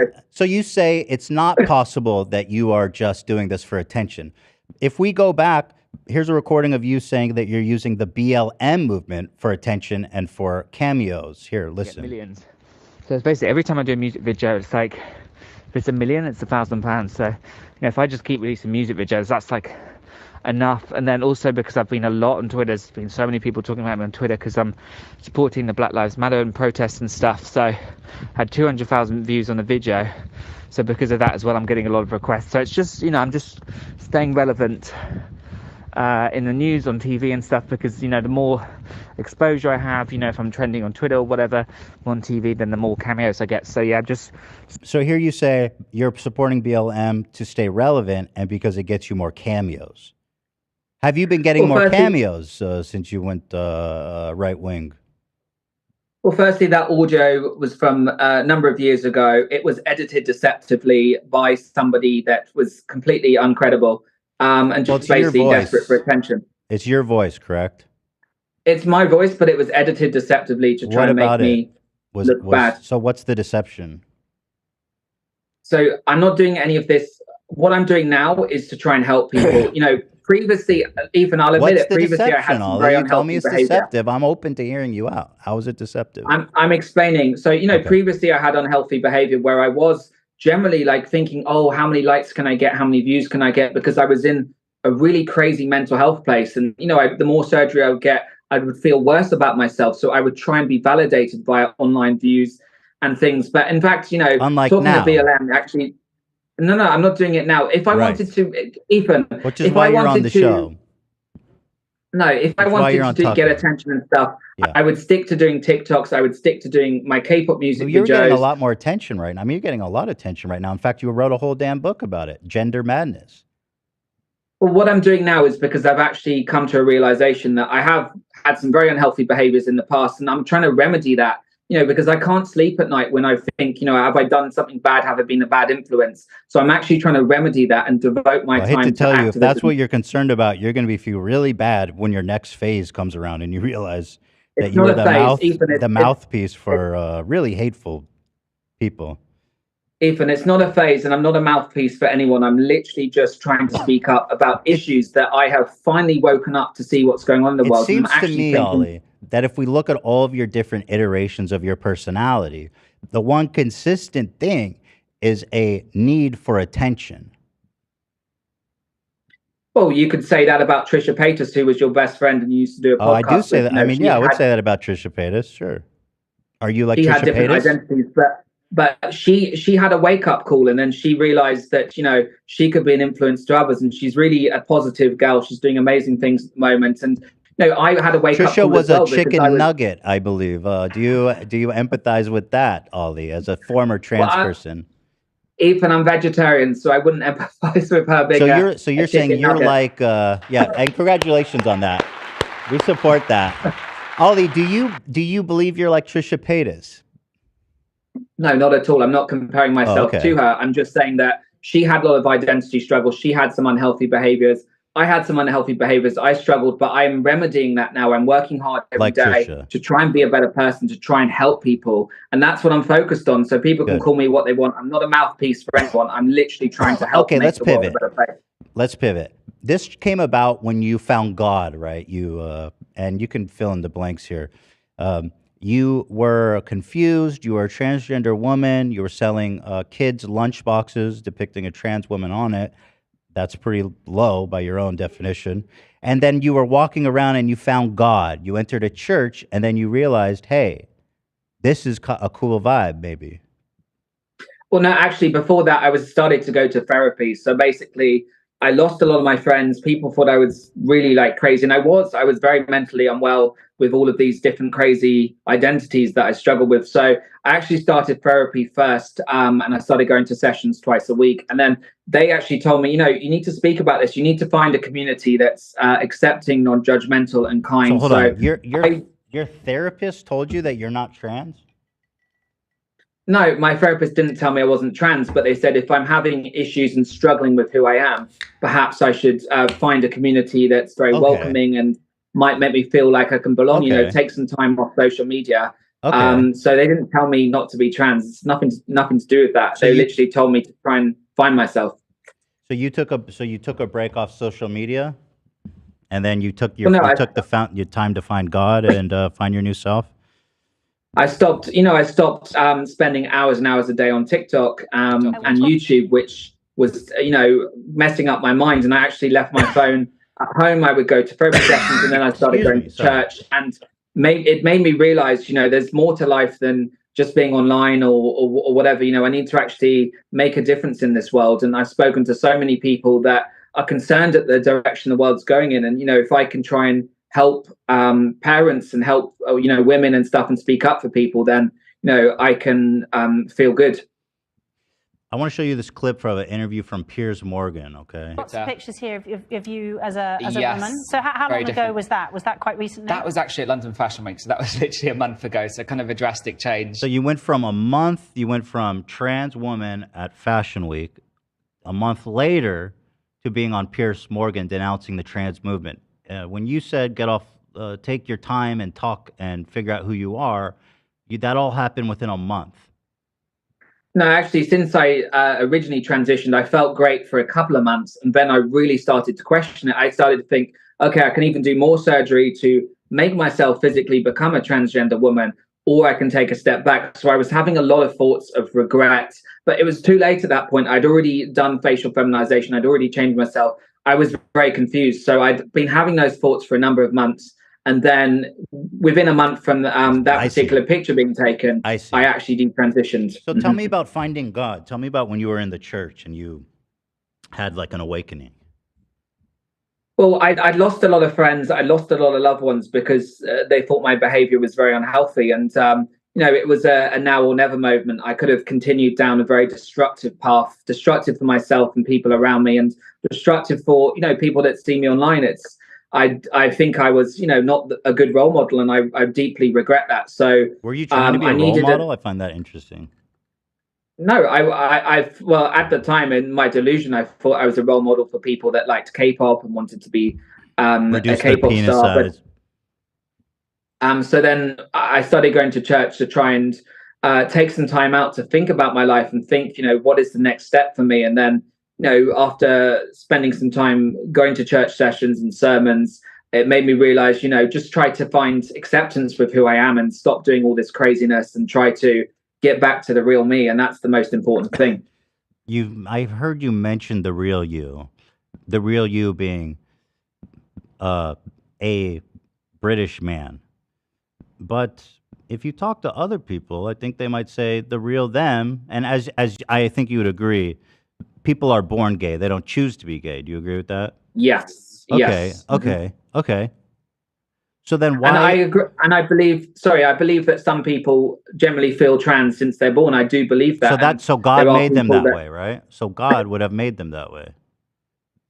I just believe that some people are born as trans, but my issue is kids being indoctrinated to transition when they didn't think about that before. So however you're born, that's the way you feel, then that's okay. But I don't believe in people that wouldn't think about these things being indoctrinated to change. Because you said you want it, because when you're on these shows, you kind of make a point about being like, I'm going back and I'm being true to myself, implying almost that like this trans thing is just some kind of silly, psychosis you had. But you're saying now being born trans is actually a state that God creates people in. I'm saying that some people are born trans, some people are born gay. Does God make people trans?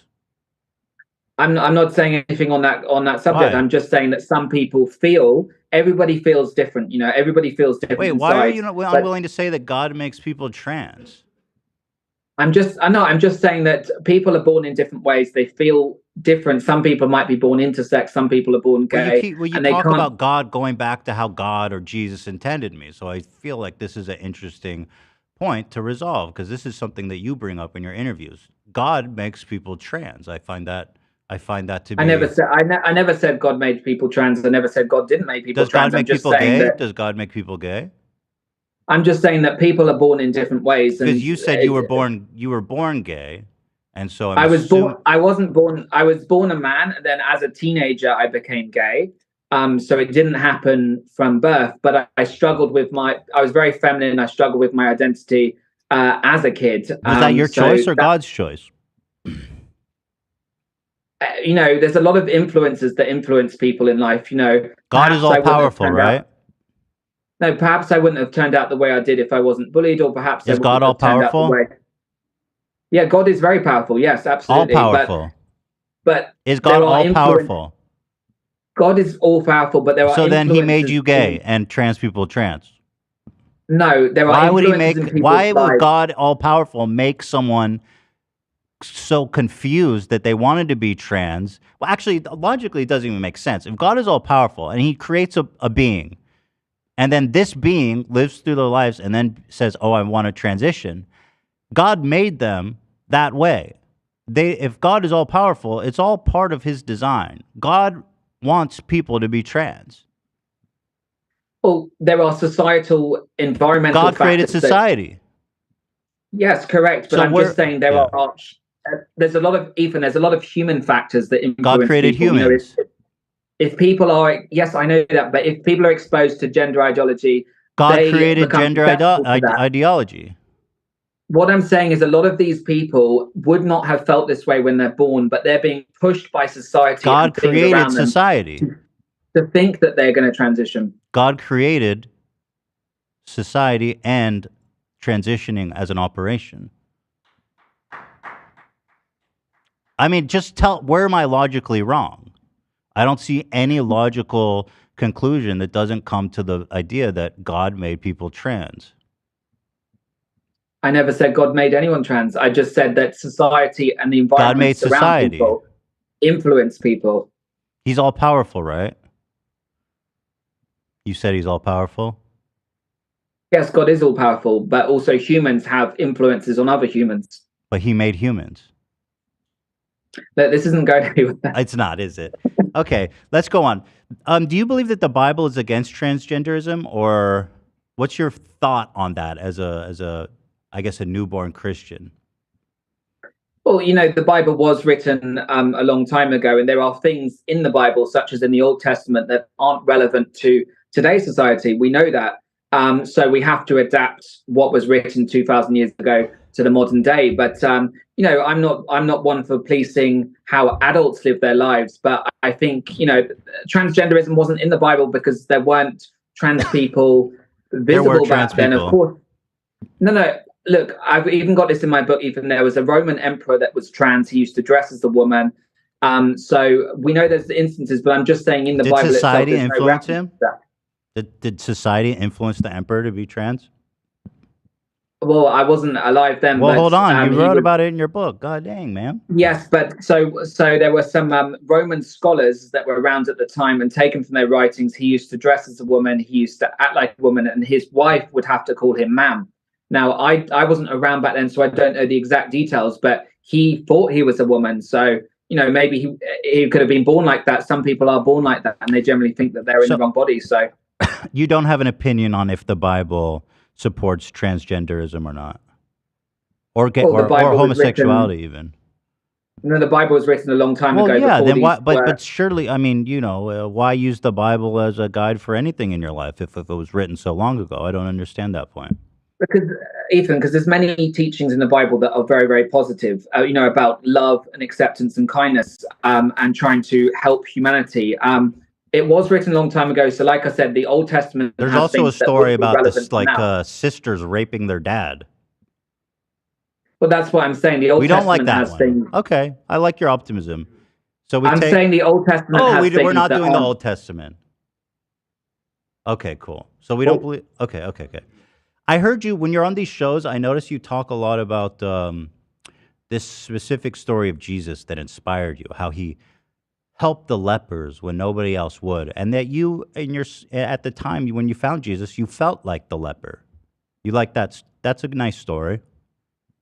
Well, I thought it was a good analogy because I felt like for many years I was rejected by society. I was treated like an outcast, just like the leper. So I thought it was a good analogy to me. Actually, I agree. Mhm. It is a really good analogy. What other Bible stories do you like? So there's the tale of the lost sheep in Luke, the parable of the lost sheep, where a sheep goes missing from a flock of 100, and the shepherd decides should he stay with the flock or should he go and help this sheep, and he actually goes into the wilderness to help the sheep because he realizes that every sheep is one of God's children, so he needs to help them and be responsible for them. Which verse was that? I want to read that one. It's in Luke and Matthew. Luke and Matthew. Do you know the number? I can't give you the exact chapter, but you can look it up. Is there any other Bible stories you like? I'm looking for good recommendations. Yeah, there's also when Jesus met a Roman officer, and this Roman officer had a lot of power, but instead of abusing that power like many Roman officers did, he was actually kind to his servants. He had servants that were captured from battles, and they were working in his house, but he treated them the same he treated everyone else. So that's another great analogy that Jesus looked at people and helped people that helped other people, and kindness is very important. Do you know the verse on that one so I can reference it? I can't quote it off the top of my head. You don't know where that one is. Well, there's a lot of verses in the Bible, there's a lot of chapters, but I can tell you specific stories that I like. Okay. I was just testing you, Olie. You know what I mean? I know. I was just trying to test you. I was trying to do a fast one on you. Yeah, but I want to ask, if we're talking about protecting kids, it all comes down to protecting kids, right? I mean, this is the thesis I've heard you explain. So as a Catholic, what do you think poses a greater threat? Drag shows or clergy members? Well, actually, there's a lot of scandals and very bad things that have happened with the clergy. And, I'm against all forms of abuse. So there's a lot that the Catholic Church has done in the past. There was even a cardinal that I believe he died earlier this year, an Australian cardinal that was accused of some horrific things. And there's a lot of that going on as well. So that needs to be addressed. And I will call that out as well as calling out drag shows that are sexualizing kids, because all forms of child abuse, whether it's in a church, whether it's in a religious organization, or whatever, is wrong. If you had kids, would you feel more comfortable leaving them at a drag time, story time, or with a clergy member? If I had kids, I would actually be with them all the time. I wouldn't leave them anywhere. You would never leave them? No, because, as a parent, hypothetically, you don't have to do it. I'm just talking hypothetically. Would you feel more comfortable leaving them with a clergyman, a member of the Catholic Church, or at the the drag queen story time hour? Again, neither. I wouldn't want to leave kids It's anywhere. just a with theoretical. It's adults. just theoretical. No, I get that, but I'm just saying, even if it was, leaving a Right, kid but at you have to a- choose one. Which one do you trust more? Well, I wouldn't leave my kid anyway. Like, I wouldn't leave a kid, and I think parents have a duty to Right, protect but their just kids and not theoretically, leave which kids. one would you choose? I'm not going to answer that because I Right. wouldn't. I wouldn't You choose wouldn't. either. You wouldn't. Okay, let's put it this way.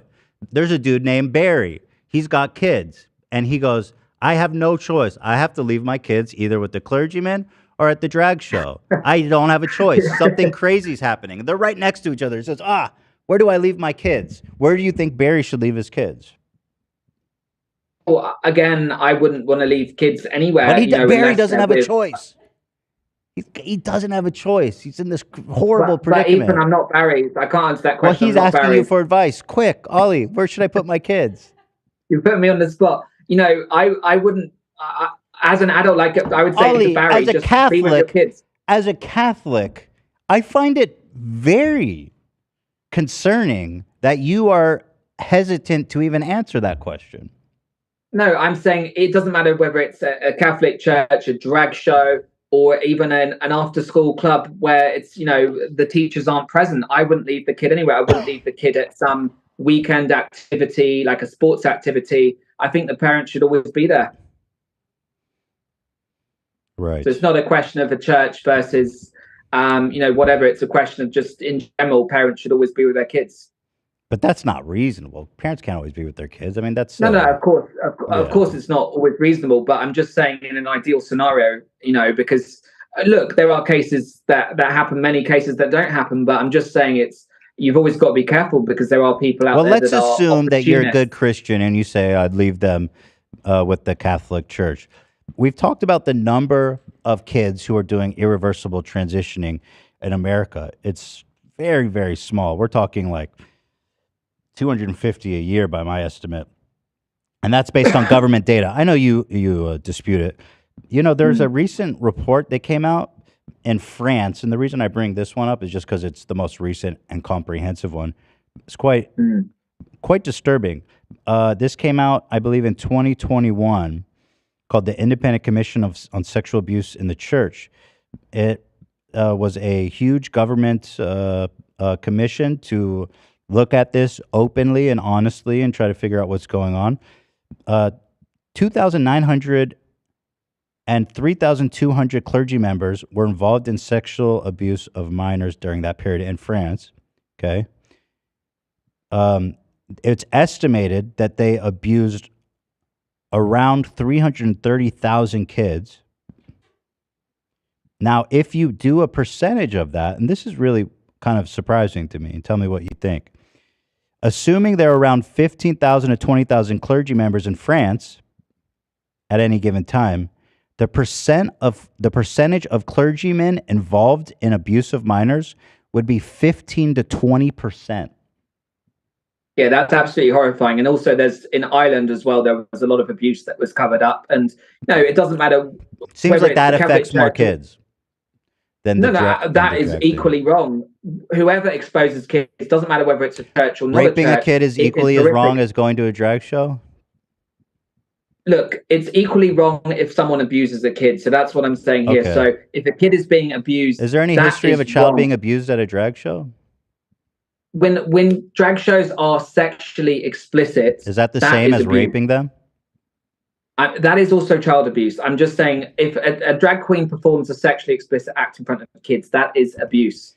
If we're worried about the kids, you're a member of an organization, which by my estimate, which again, it's just an estimate, but 15 to 20% of the clergy members are sexual predators.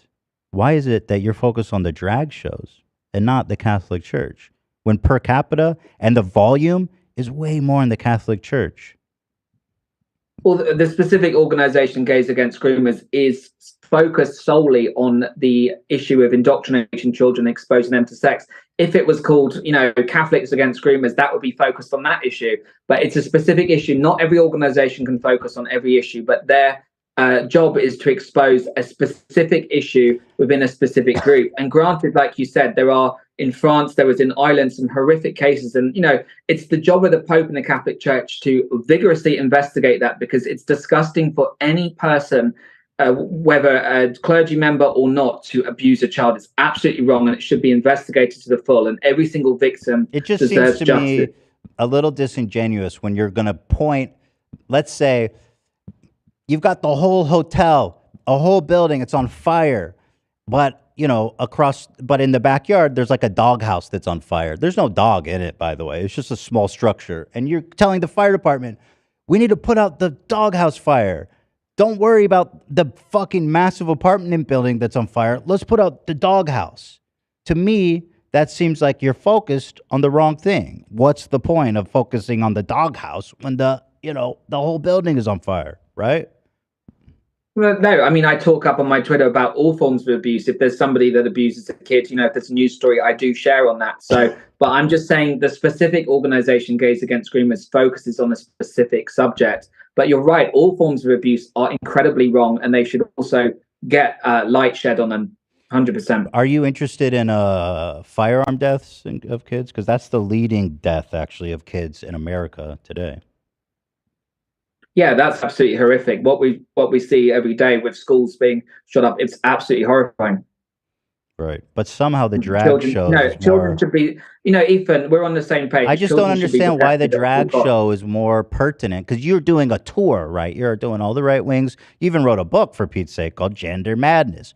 Why is this topic so important when we're talking about protecting kids, and there's just these incredibly more pertinent issues, firearm deaths, the leading cause of death in kids, and you're talking about an organization with 15 to 20% of sexual predators, by my estimate. I just don't understand the focus on the drag show.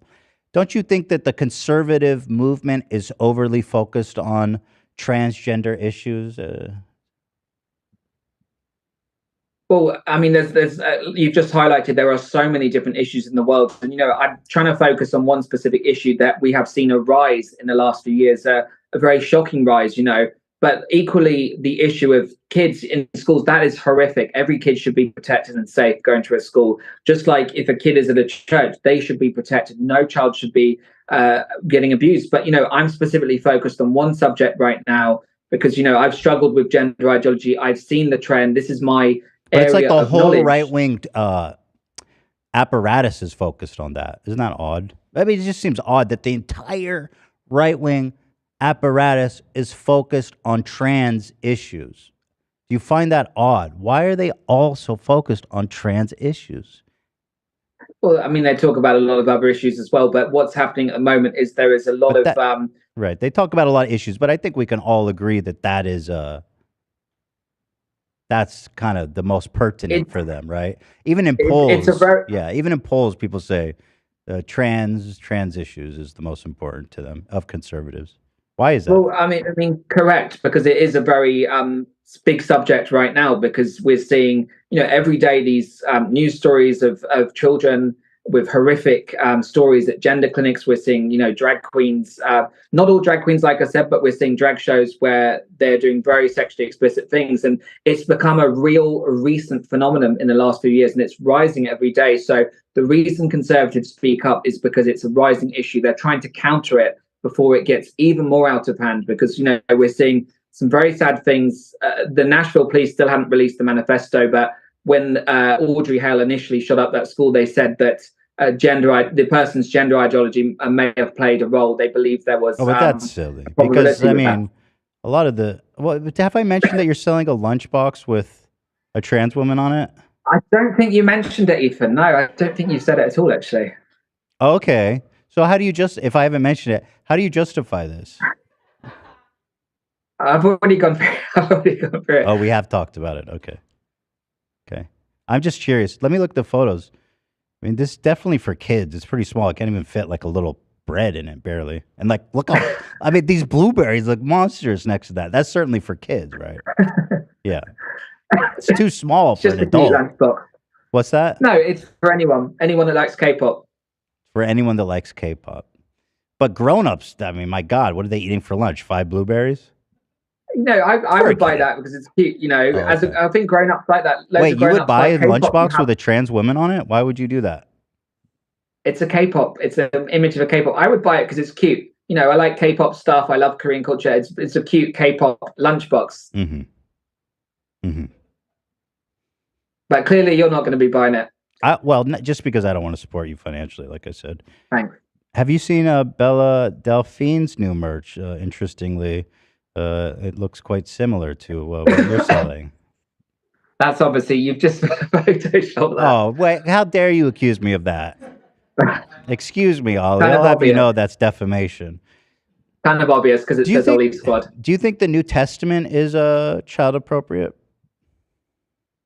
Yeah, there's great teachings in the Bible that it's all about kindness and loving thy neighbor. Roman 1:26 to 27. For this reason, God gave them up to dishonorable passions. For their women exchanged natural relations for those that are contrary to nature. And the men likewise gave up natural relations with women and were consumed with passion for one another. Men committing shameless acts with men and receiving in themselves the due penalty for their error. Why is it that you feel entitled to be gay? When it clearly states like I said, that Ethan, like I said earlier, this book was written, a long time ago where ideologies were different. And Ollie, you can't come on, we can't play that game where you pick and choose Ethan, the ones you like. That's silly. You can't interpret every single line and take it as gospel. You have to choose the bits that are relevant to modern society and that are relevant. Well, what's the point of doing the whole God's word thing if you're just going to pick the ones you like? I thought God's word was infallible. You can't be like, yo, God, I love you and you're infallible and all, but this one, it's a little outdated. That doesn't make a lot of sense to me. Ethan, just like with other textbooks from religions like the Quran, people interpret it differently. Timothy 1:9 through 1:10 says, understanding this, the law is not laid down for the just, but for the lawless and disobedient, for the ungodly and sinners, for the unholy and profane, and for those who strike their father and mothers, for murderers, the sexually immoral, men who practice homosexuality, enslavers, liars, perjurers, and whatever else is contrary to sound doctrine. What about Corinthians 6:9? Or do you not know that the unrighteous will not inherit the kingdom of God? Do not be deceived. Neither the sexually immoral, nor idolaters, nor adulterers, nor men who practice homosexuality, nor thieves, nor the greedy, nor drunkards, nor revilers, nor swindlers will inherit the kingdom of God. There's a lot of lines that speak against homosexuality, but not a lot of lines that speak against transgender. So why is it that transgender, you should be more concerned about the fact that you are a homosexual? That seems to be a great sin. Well, again, like I told you, you don't have to interpret every single thing but there's from a the lot. Bible because there's like a lot of anti-gay lines. This was written in a time society. Okay, let me ask you this then. So What's you can't the every single word, but you can choose parts of the Bible that are relevant to you and the modern society and learn from them, like kindness, which is a very important message. Do you think it's kind to tell a suicidal child that they can't transition?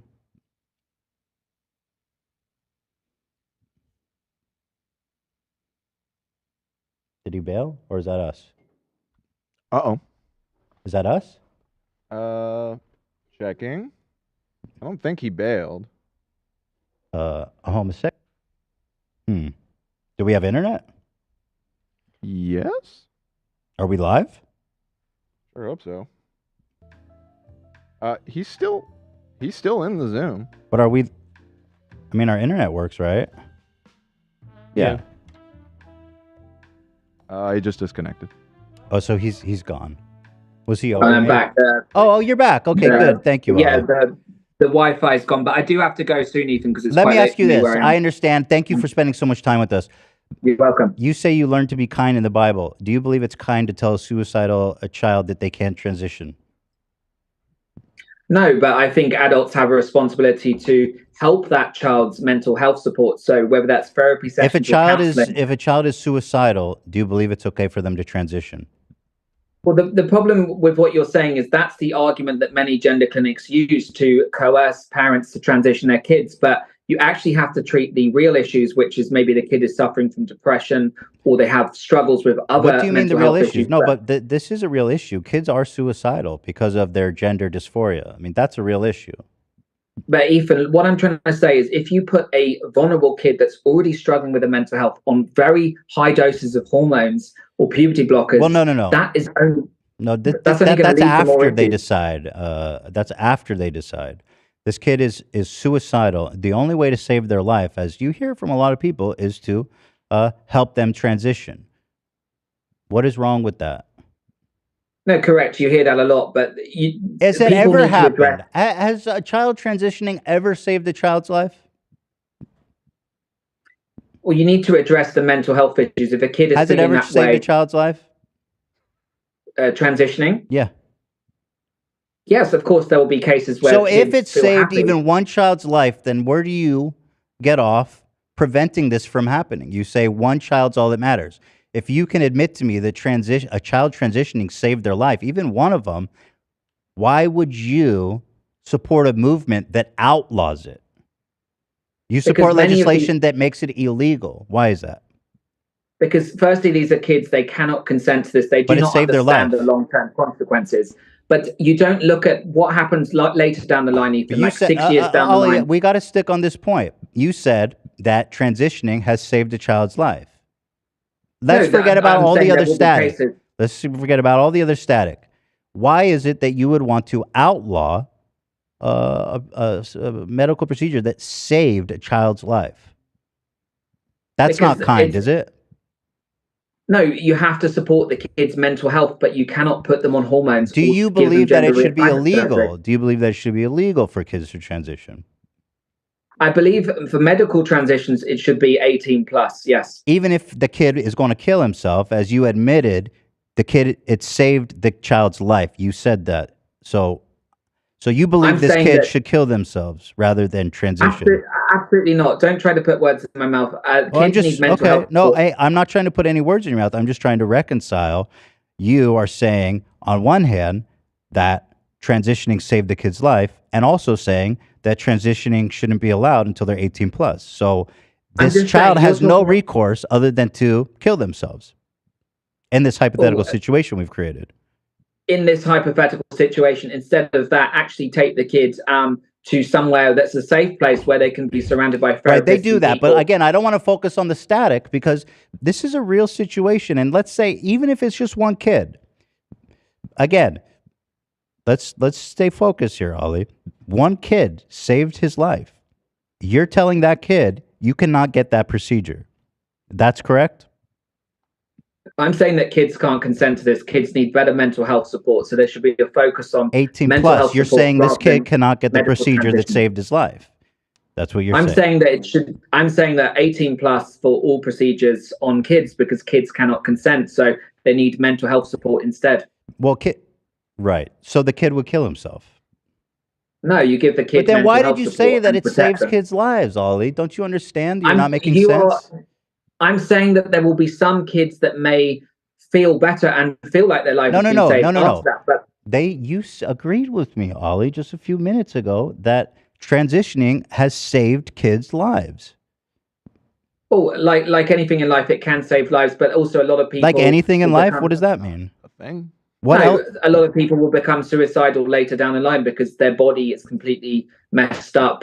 They're, so many different issues with their health that they're not being informed about. So it's about 99% don't regret it. No, I'm just saying that it's informed consent. Kids can't consent. If Well, a kid is feeling that way, kids can't consent to anything. What are we doing? We're correct. not allowing them to. Kids can't consent to go to church. Kid can't consent to go to school. Kids can't consent to anything. We as parents make the best decision we can for the welfare of the kid. Don't you agree? I mean, this whole idea of consent is kind of moot when you consider all the things kids do in their lives every day. well, it's like a little kid that wants to be a dinosaur. Do you suddenly give them a surgery? Do you like a think that dinosaur? wanting to be No. a dinosaur is comparable to gender dysphoria, which is a known medical condition? I'm saying that some kids You go through said different it's like phases. kids wanting to be dinosaurs, Ollie. I don't understand the comparison. Well, no, it is. It's like some kids change their mind about certain things. They're not mature enough to make these decisions. Do So you a think kid might wanting say to their be a parents, dinosaur is comparable to being trans? I'm saying if a 10-year-old kid dresses up as a dinosaur every day, they tell their dad they're a Tyrannosaurus. Has that happened? Can you cite that happening? You've been speaking about theoretical things. I'm speaking about Well, no. theoretical. I'm saying, Well, we're talking about would theoretical. you transition a child? We're talking about theoretical situations, but they are real happening in the real world. There are kids whose lives are being saved because, and this is the small amount of kids who undergo it, very small amount, that do it under doctors' supervision and panels and stuff, that it's saving their lives. This is happening, okay? People are not, as far as I know, and maybe you can correct me, saying I'm a dinosaur, I need to transition into a dinosaur. No, I'm saying, kids want different things. They don't understand or comprehend. I notice you're saying I'm saying a lot. You say things, but you don't like to stay accountable to it. You say, no, I'm saying this. No, I'm saying this. No, I'm saying this. Why won't you give me definitive answers? Well, I'm equating it. You know what? It is the same. If a child wants to be a dinosaur, you don't cut off their it's the same body part. It's the It's same. the same as being Gender. It's the same as medically transitioning a child and giving them surgery. Good. I'm glad you said that. Gender dysmorphia is a known medical condition. Is there any literature about transitioning to be a dinosaur? Not that you know of. Right. But you said it's the same. But clearly it's not, right? Because I'm equating transitioning a kid. is accepted by I'm equating a kid identifying in a different way. You don't just suddenly say, if a kid feels a certain way, oh, we're going to do this operation, we're going to give you hormones. Kids of can't course that consent. doesn't If they happen, generally Olie. feel like that That doesn't life, happen. do it as an adult. That doesn't happen. You have a child who's experiencing gender dysmorphia so severe that they're going to kill themselves. Dysphoria, excuse me. They're undergoing panels and doctors and stuff. And this kid, we know, and this has happened, either we intervene or the child kills themselves. What's your decision? Most kids grow out of gender That's dysphoria. not what I asked. Why can't you answer? Most kids do not grow out of gender dysmorphia. Not only 99, that's a small number of them, and 99% who get the operations don't regret it. You have to answer this, Olie. This is important. If there's a child that's going to kill itself unless it gets gender-affirming care, what is your decision? Let them there's a study. Give them the treatment or not. No, you give them mental health support instead. You do not. No. That's not what I'm asking. If this kid is suicidal, which is a known phenomenon, this happens. Do you let them get the treatment, or do you make them wait till they're 18? You give them other support instead. That's so they my kill answer. themselves. No, How is that you prevent kind, that because Olie? you give them mental health. How is that kind that you're letting children kill themselves instead of letting them get gender-affirming, life-saving care, which, by the way, happens only irreversible gender care, gender surgeries and stuff, only happens like 250 times a year. No, it doesn't. It happens. Well, you have thousands no of times. statistics to back that up. Well, there's a clinic in Oregon. I can send you the statistics of. There's a clinic in Oregon that does at least 300 surgeries on kids a year. So that's just one clinic. That's impossible. That's not true. There's 60 clinics in the US that are pediatric. Over years. Yes, 60 kids. over years. So, but again, there's 50 million kids in America, Olie. That's not a lot. But I'm saying there's 60 gender clinics that are performing these surgeries every single week across the country. So look it up and see how many. Let's say that of the 1,000, there's 10 kids who are going to kill themselves. Do we let them get this treatment or not? Again, you give the kids mental health support. You're choosing for them to kill themselves, Olie. No, I'm not. Don't try to say that because you are. But that's what you're saying, Olie. I'm not saying that is what you're saying. You're denying them life-saving, gender-affirming care. No, I'm saying give the kids mental health support. Yeah, you're saying use this avenue that doesn't work, that's not going to work to prevent you from killing yourself. You're telling them you cannot have the antidote that's going to save your life. You can only do the therapy that I approve of. You can only do the therapy that I say is okay for you, Olie. You went through this whole gender transition. Why do you deny people the journey that you yourself had? Because I had that journey as an adult, and even though I regret it, I was an adult. but kids cannot consent. So I'll say it again: Kids should can't not be on consent any to form of anything. hormone. Kids can't consent to anything. But Ethan, this is irreversible. We're not just No, talking it's about not. something. Sometimes it's not. Most of the times it is reversible. And No, when it's not reversible, it's done under extreme care, under doctor supervision. You want this kid to kill themselves, Ollie. How do you live with that? How do you Ethan, betray the community, the trans community that you're a part of? You sold yourself out for some attention and some money, and you are dooming kids to kill themselves. How do you live with that? Before it was cute, silly stuff about transracial and BTS and pop stuff, and it was just silly nonsense about little racist stuff about Korean people having tiny penises. But now you're actually delving into transphobic, violent transphobia that is going to result in kids dying. You're going to have to reckon with that, Ollie. No, absolutely not. You're trying to paint me out as saying this. I'm only trying saying to say what that you kids said. Cannot consent. No, Ethan. Kids I'm not can't saying consent to anything.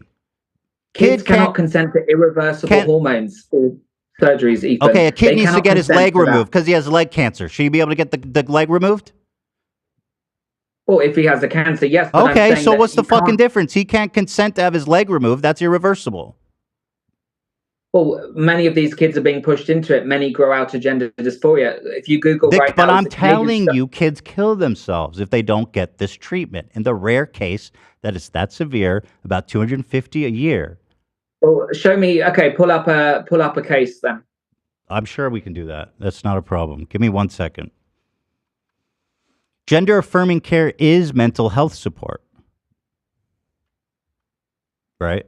There are other ways. It's There actually are other ways of helping kids. the American Institute of Psychiatry and Kids Health Pediatrics, they all agree that the correct care for children with dysmorphia is gender affirming care. Do you know more than Pediatrics Association and Psychiatrists Association? Yeah, because all of these You do know companies more. they made $2.2 billion transitioning kids last year. So it's a multi-billion-dollar industry with a lot of powerful. So people make money from it. So therefore, we shouldn't let kids save their lives. No, you can provide. I'm not going to keep going on about this same thing. You can provide kids with the right mental health support that doesn't include putting them on harmful hormones that can cause irreversible issues. And when they You're become right. We should adults- make it free. You're right. People shouldn't be charged for it.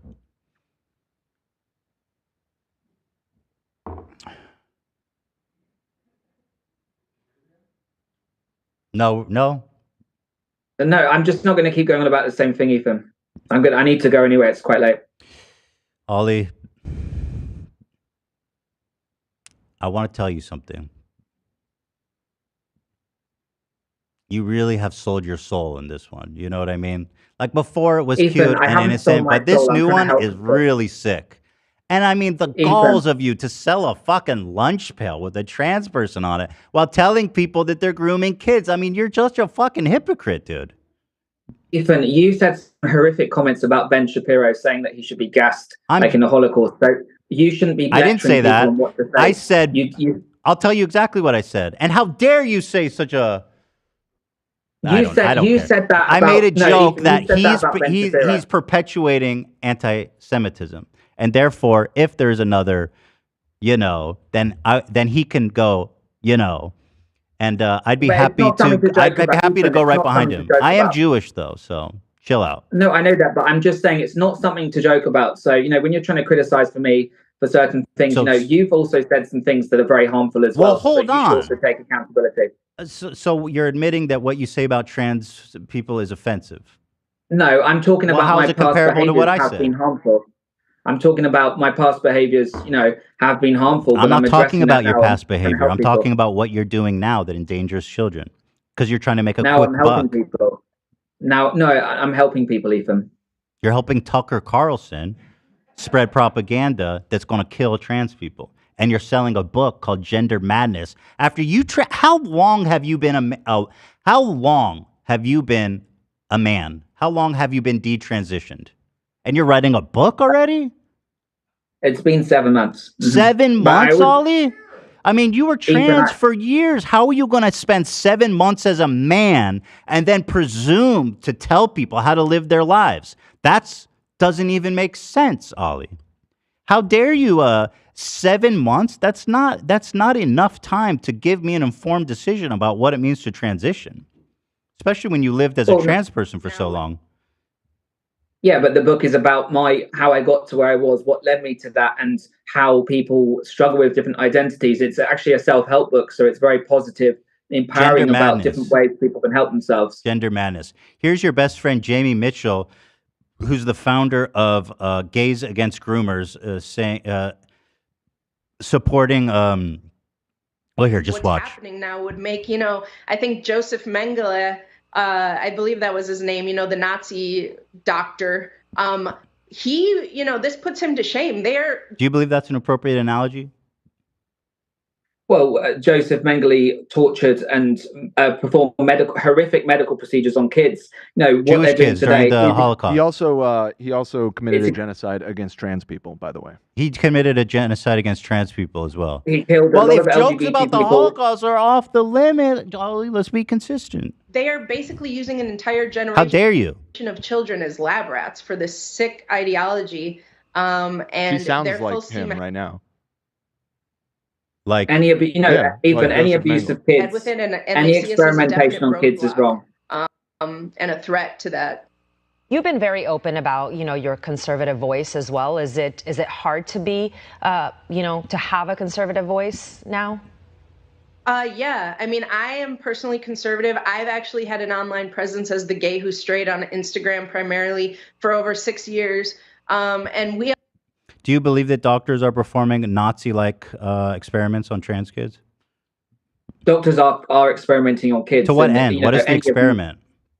Any medical mutilation on kids is bad. And, An experiment underlies a thesis. What is their thesis? I'm saying there's no long-term data on how does this affect a Yes, kid's there body is. 99% don't regret it. 27. How does this affect a kid 20 years down the line? Because They're happy. we see issues. 99% are happy. We see issues 27 with their bone studies. density. Look at the study by Dr. Bradley, Canadian. She was the pioneer for performing these gender-affirming cares on kids. What if I since told you Dr. 1970. Bradley was a quack? Well, they're all quacks. Anyone that experiments on kids in the first place is a quack. All right, Ollie. We're gonna anyway. Thank you for spending your time. I do appreciate you coming on. No, it's good to talk. It was something, but I do think that since God created, No, Ethan, God created what trans you're saying. people. You know what I mean? And when kingdom come, you're gonna have to answer for what you're doing. This is not kindness. Jesus does not hate trans kids. Jesus doesn't hate anyone, but what I've been saying throughout the interview, and we've spoke about this already, is I'm simply speaking up about we shouldn't do this to kids. I know you're trying to make the argument that this can lead to. It's not happening to taking their kids, lives. Ollie. It's 250 a year. It's not 250. Yes, it there are is. thousands You're just making kids. that up. That's bullshit. No, you can look on Google. I've people can looked up research every thousands single and thing you've thousands of said. I cases. fact-checked every single thing you said. It's all propaganda. It's all lies. But look at I've Dr. Gallagher in systematically Miami. dismantled every single point you have. But you can look at Dr. Gallagher in Miami and see how many operations she does on kids. That's just one clinic. There are 60 clinics plus that are doing this. So imagine every single clinic added up. They're profiting from this. It's $70,000 they make from a girl All right, to a Olie boy. London, who is in favor of kids killing themselves. Thank you for calling. But It's not even funny to joke about things like that. Oh, I'm It's not even joking, nice. my friend. Ethan, I've been talking about mental health support. That's the real issue here. We need to help people with their struggles and not be putting them on medication. Olie London, wrong, who's in but anyway. favor of kids killing themselves. Ethan, not cool. Right. Anyway, thank you for your time Well, today. it is not cool, actually. That's putting it mildly. It's actually demonic. No, it's not cool that you're trying to say that I'm pro for But that. that's You're just literally putting what words in my you're mouth doing. for It's what clickbait. you've said, my friend. No, it's not. It's about, I've been saying about we need to give mental health support instead of putting all of these kids on Gender hormones. But affirmation anyway, is mental health support. we'll agree to disagree, and good luck. Okay, you're a demon. Have a good night. Wow. Well done. Hold on. I don't know.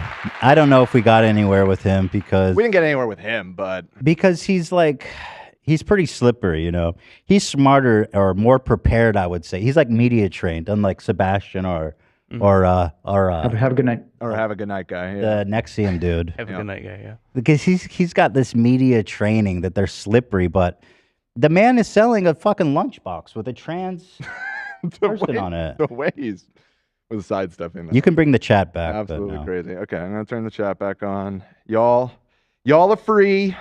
1 second. I don't know. Save.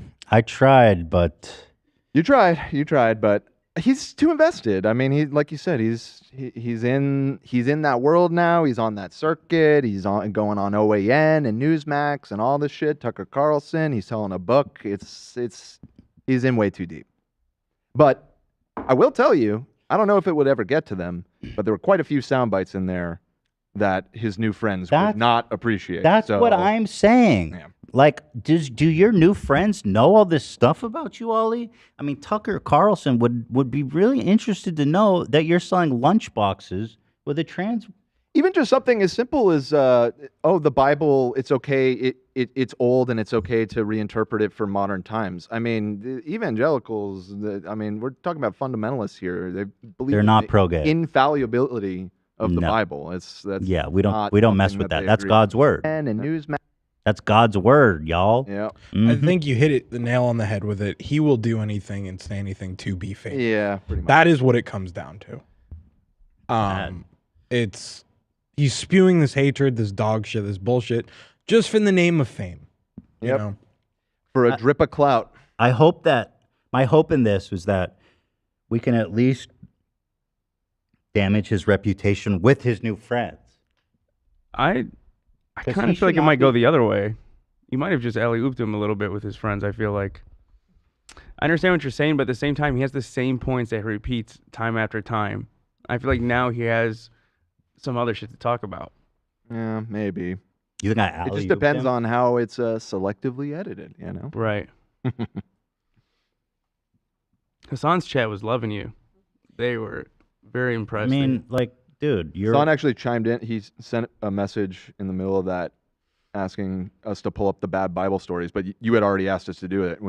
He had the same thought of like, hit him with the crazy ass Bible quotes. It's just not safe for kids, the New Testament. Really not. It's grooming as shit. Yeah. Oh, here. Oh, I wish I saw this before, but here's a clip of him. Who's Olie London? It's called Olie. That one. This man has a compilation of people saying his name that he uploaded himself on his fucking YouTube channel. Including you. The only Olie London. Olie London, an influencer and pop superstar. Olie London. Yo, I'm stuck. I know it's not. I know it's not there, bruv. I know it's not related, but this is the strangest looking man I've ever seen in my life.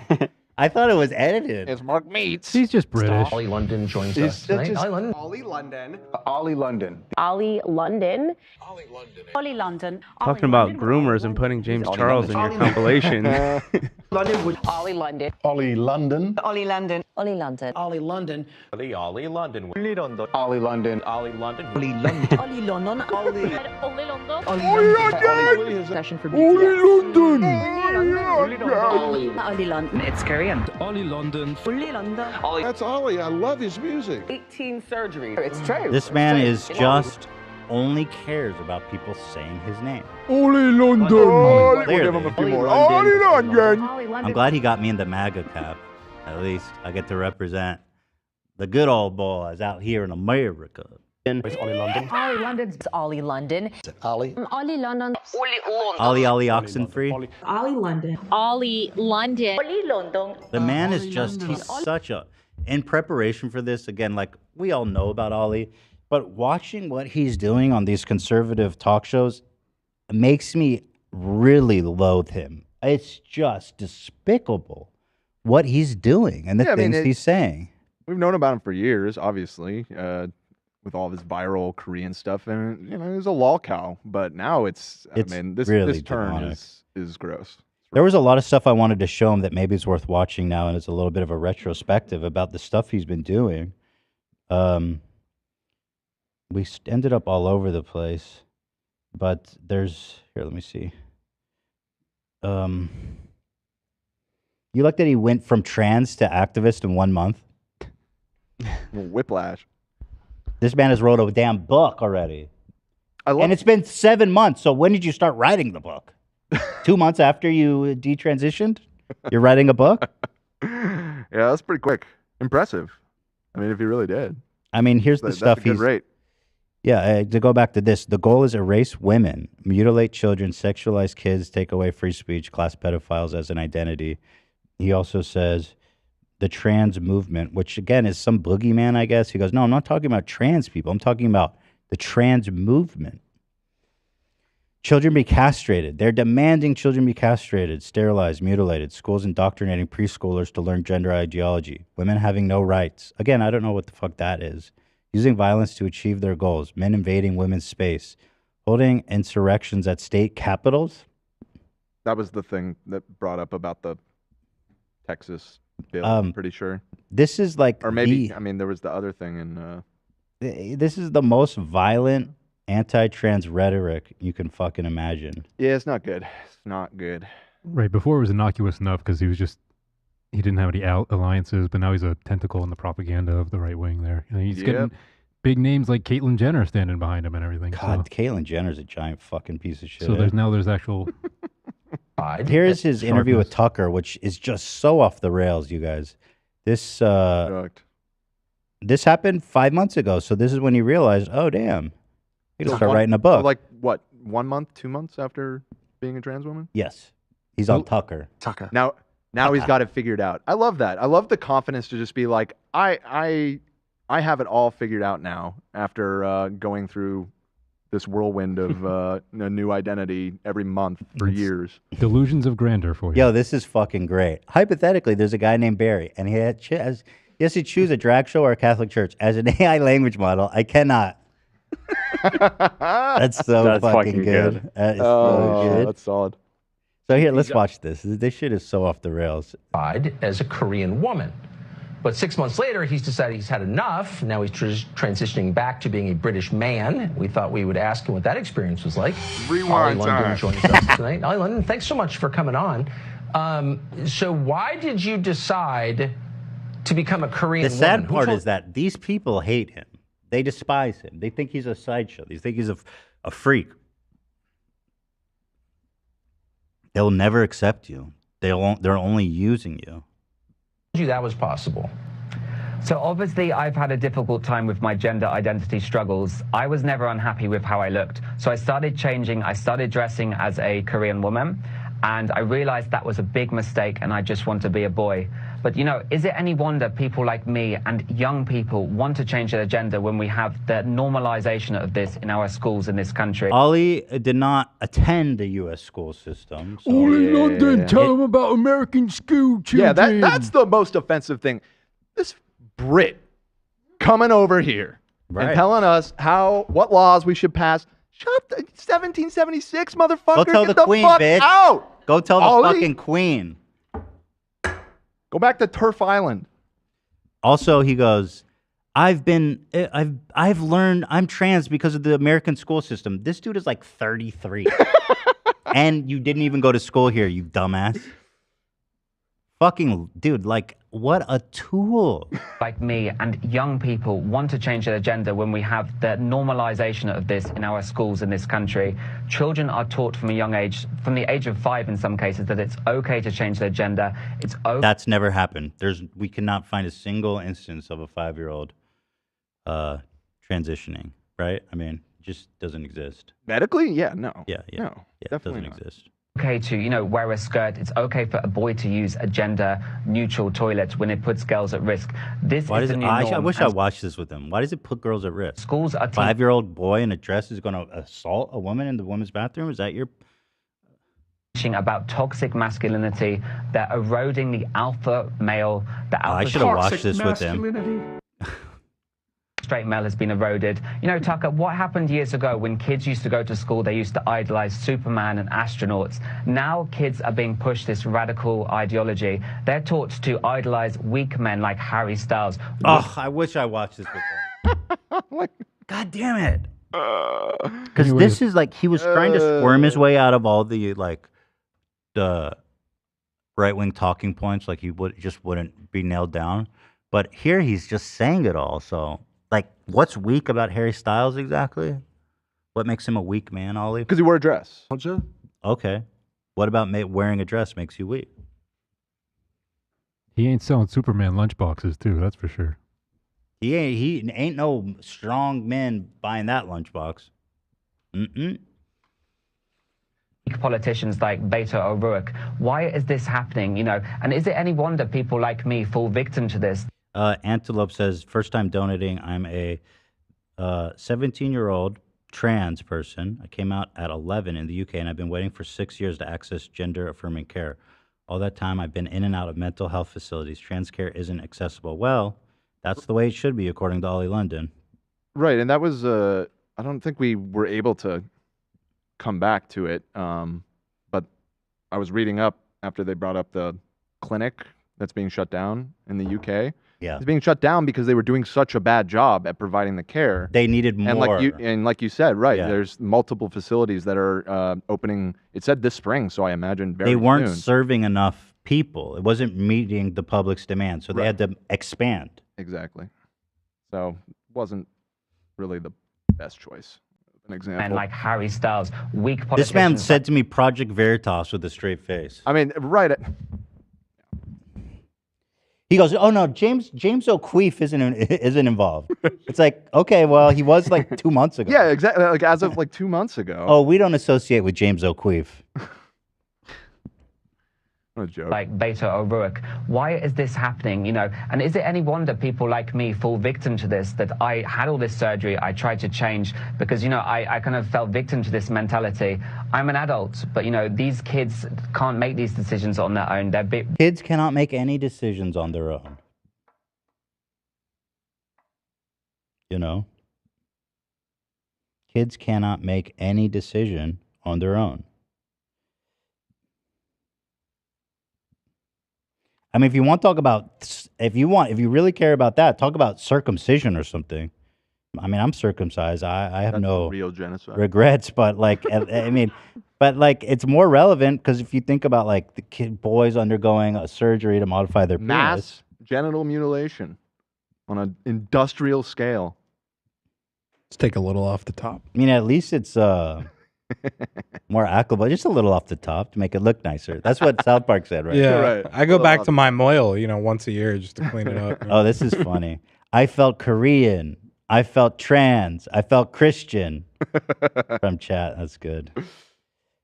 I felt gay. Yeah, and again, it's like, well, can a child get a leg amputated if it has cancer? They can't consent to that. He goes, no, they can do that. Irreversible, like They can do that. They're being pushed this radical agenda, and I'm grateful that I've come out the other side. I'm grateful I found God, but you know, I want to speak up for these kids that are confused with their gender. A lot of kids have gender dysphoria, and you know, that wasn't a thing 20 years ago, Tucker. By the way, I love how they're rolling the "look at this freak" reel. Right, of course. This is how they feel about you, bro. You're a freak to them. No a shame. useful idiot. No shame at all. You're nothing but a useful idiot.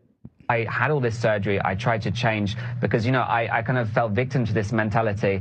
I'm an adult, but, you know, these kids can't make these decisions on their own. They're being pushed this radical agenda, and I'm grateful that I've come out the other side. I'm grateful I found God, but, you know, I want to speak up for these kids that are confused with their gender. A lot of kids have gender dysphoria, and, you know, that wasn't a thing 20 years ago, Tucker. This is what's being taught. Yes, it was. I wish I watched this with him. 20 years ago is when he had gender dysphoria. He's 33. No, that doesn't work either. It doesn't work either. In the school system. Let me ask you a question, and I'm not mocking you at all. It's a sincere question. Did it make you happier? Did you feel when you, quote, transitioned and started living as something that you weren't, did you feel like you were that thing, and were you at peace inside?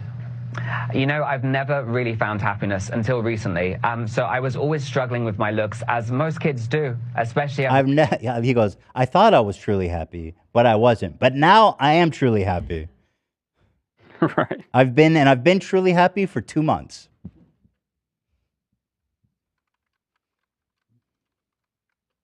A teenager between, the age of 11 to 13, kids change, and kids start to question themselves. They start to question their looks, their identity. They have self-esteem issues. This is normal. I used to really hate the way I looked, so I thought having all this surgery, trying to become a girl, dressing as a girl, trying to be more feminine. Self-esteem and gender dysphoria are two completely different beasts. Like, you can have gender dysphoria and not necessarily hate everything about like your face and what you want. Like, having low self-esteem is not feeling that you were born in the wrong body. Being born in the wrong body can result in low self-esteem, but that's the root of that issue. Low self-esteem can't be cured. I mean, gender dysphoria can't be cured by just saying like, you can feel better. New haircut. Yeah. They reduce it to that because Republicans understand that, and it's easy for them to be like, oh yeah, I used to be insecure too, but I'm not a bitch like you are. Literally. Dan, are you arguing with people? I see you laughing and typing away. Somebody said they wish we were more prepared, and I said, More prepared? What were we not prepared Bro, for? We debunked every single point that he made. I was in we were all in the trenches yesterday. Oh my God. Wait, that's crazy. I'm sniping these people. Bye-bye. What do you mean more prepared? Bye-bye. I mean, I tried my best, for Christ's sake. No, you did For great. real. And it's like, listen, yeah, none of us. He's so slippery. He's such a coward because when you see him on Tucker, he's like this. But when I ask him about it here, he goes, what I'm saying is this. Yeah. Slippery, eh? Thought that would make me happy. I've realized that was a big mistake, and I feel like, if I was born 40 years ago, I wouldn't have done this. It's what the woke culture is pushing these days, what we see on TikTok. It's the new normal, and this is so... Oh, I forgot to ask him to define what woke is. Woke moralists. Too bad. Olie London. That's what you guys keep doing. Olie London. London. Olie London.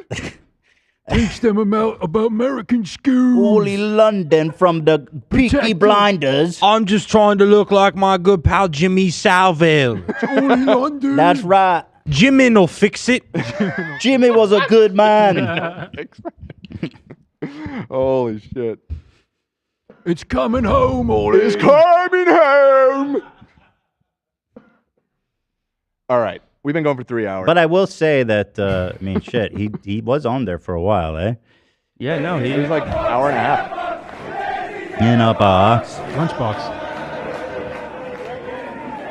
I mean, I feel like I wish I asked him what woke means. I wish maybe that we watched this Tucker interview with him, but I feel like the merch thing was pretty wild. I think people, like, if you think we were missing something, realize, like, we have like a 40-page doc on this guy.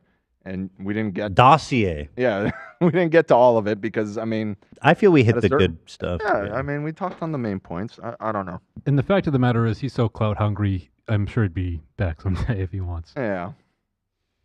I don't know if you'd have him, but am I crazy or is that everyone's a critic? Am I crazy or is that lunchbox thing?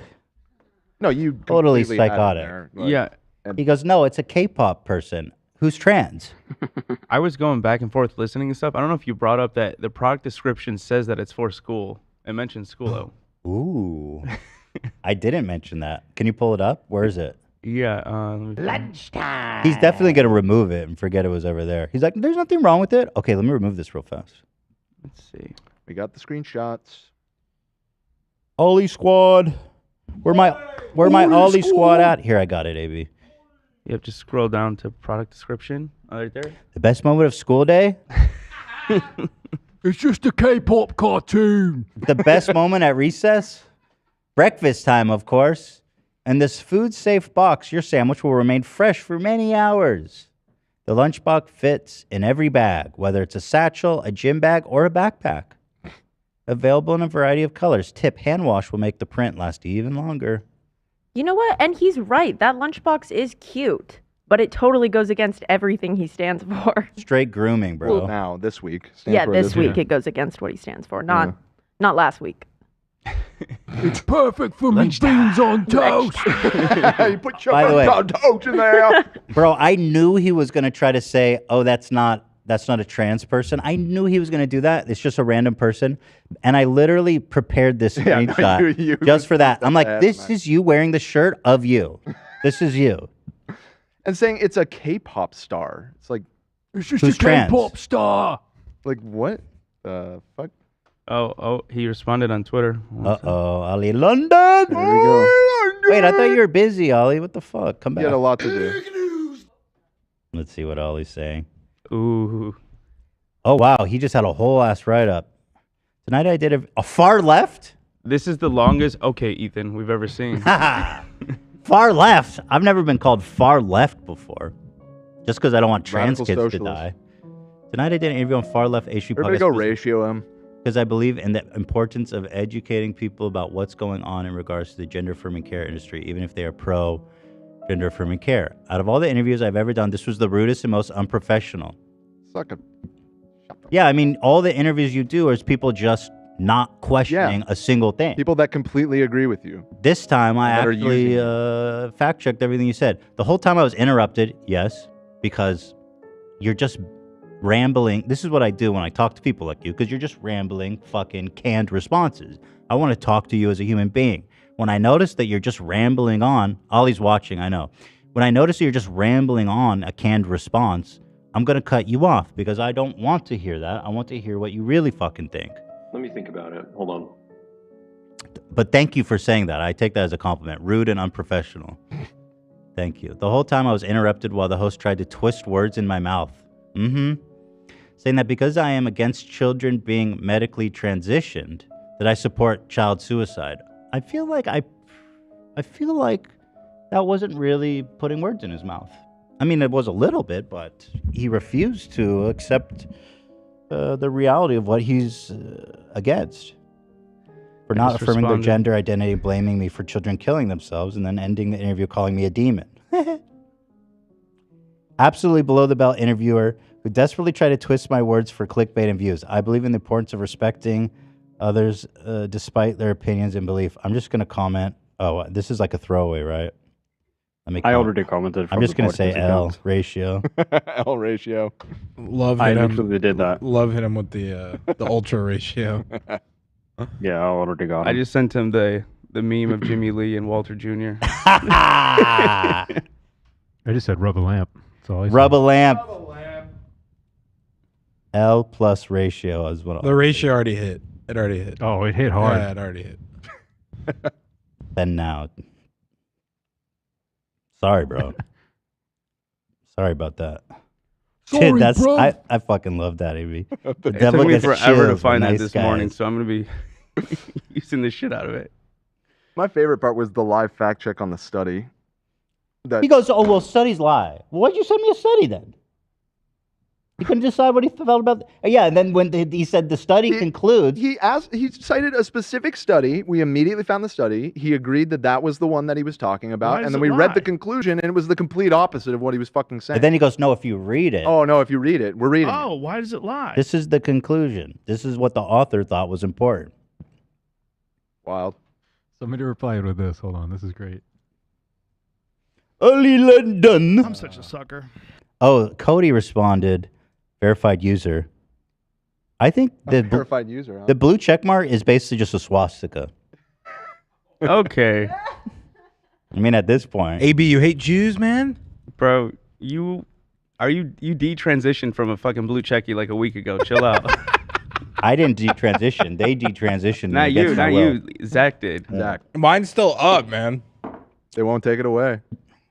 I'm like a Nazi experiment, how they're keeping me transitioned into a blue check mark against my will. He's known for being a dirty, sleazy interviewer. By who? Cody? Good on you for having the courage to go on the show like that. I agree. I mean, I'm glad that he came on. I do applaud. I do appreciate when people enter the lion's den, so to speak. You know.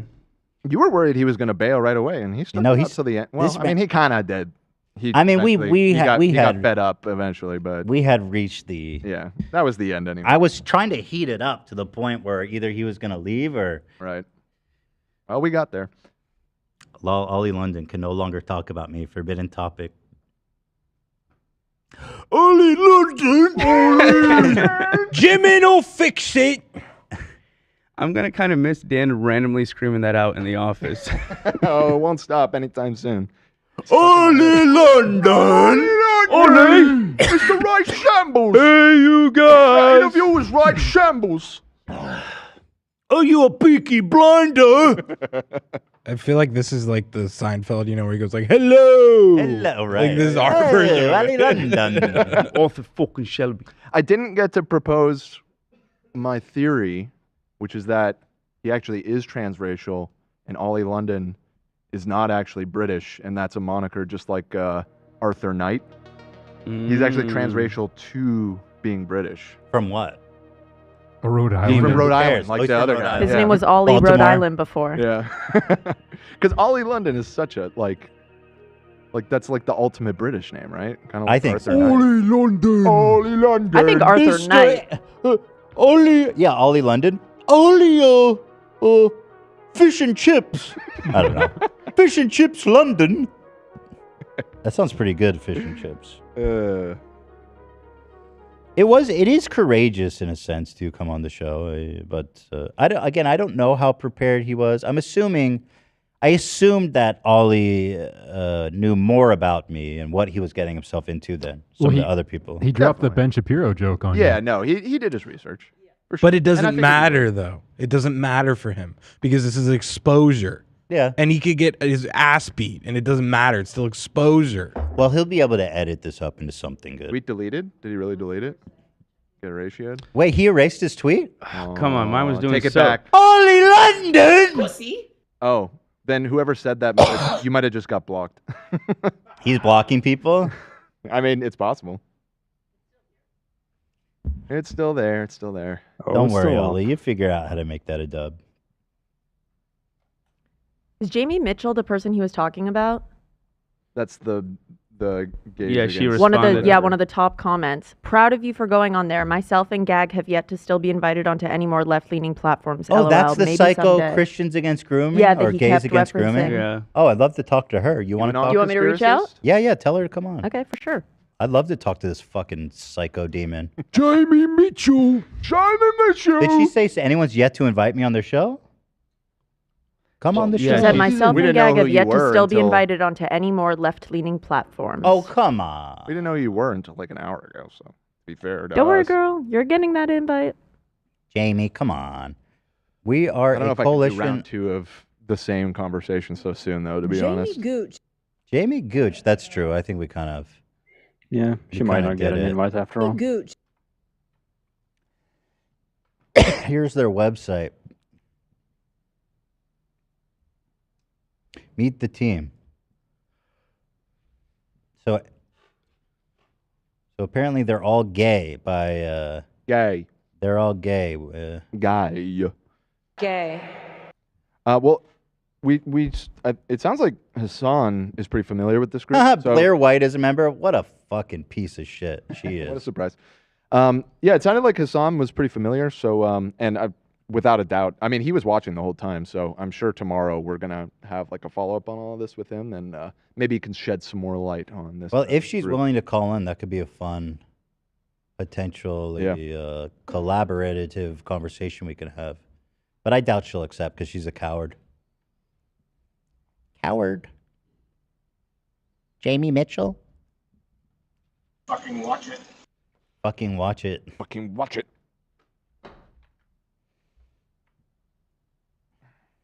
Do you want me to invite her for tomorrow? If she's willing, sure.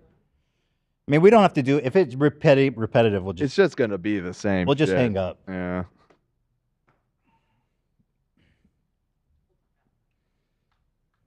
The Blair Witch is the worst. I fucking hate her so much. She is such a piece of shit. And I called her out on my personal channel, and she just didn't respond. She's just such yeah. a liar. What was it? Right. Yeah. It was over Forgot some about that. break. She made some really transphobic video, Uh-huh. and I called her out, saying that she's lying about stats and data, and she did not respond to me. Right.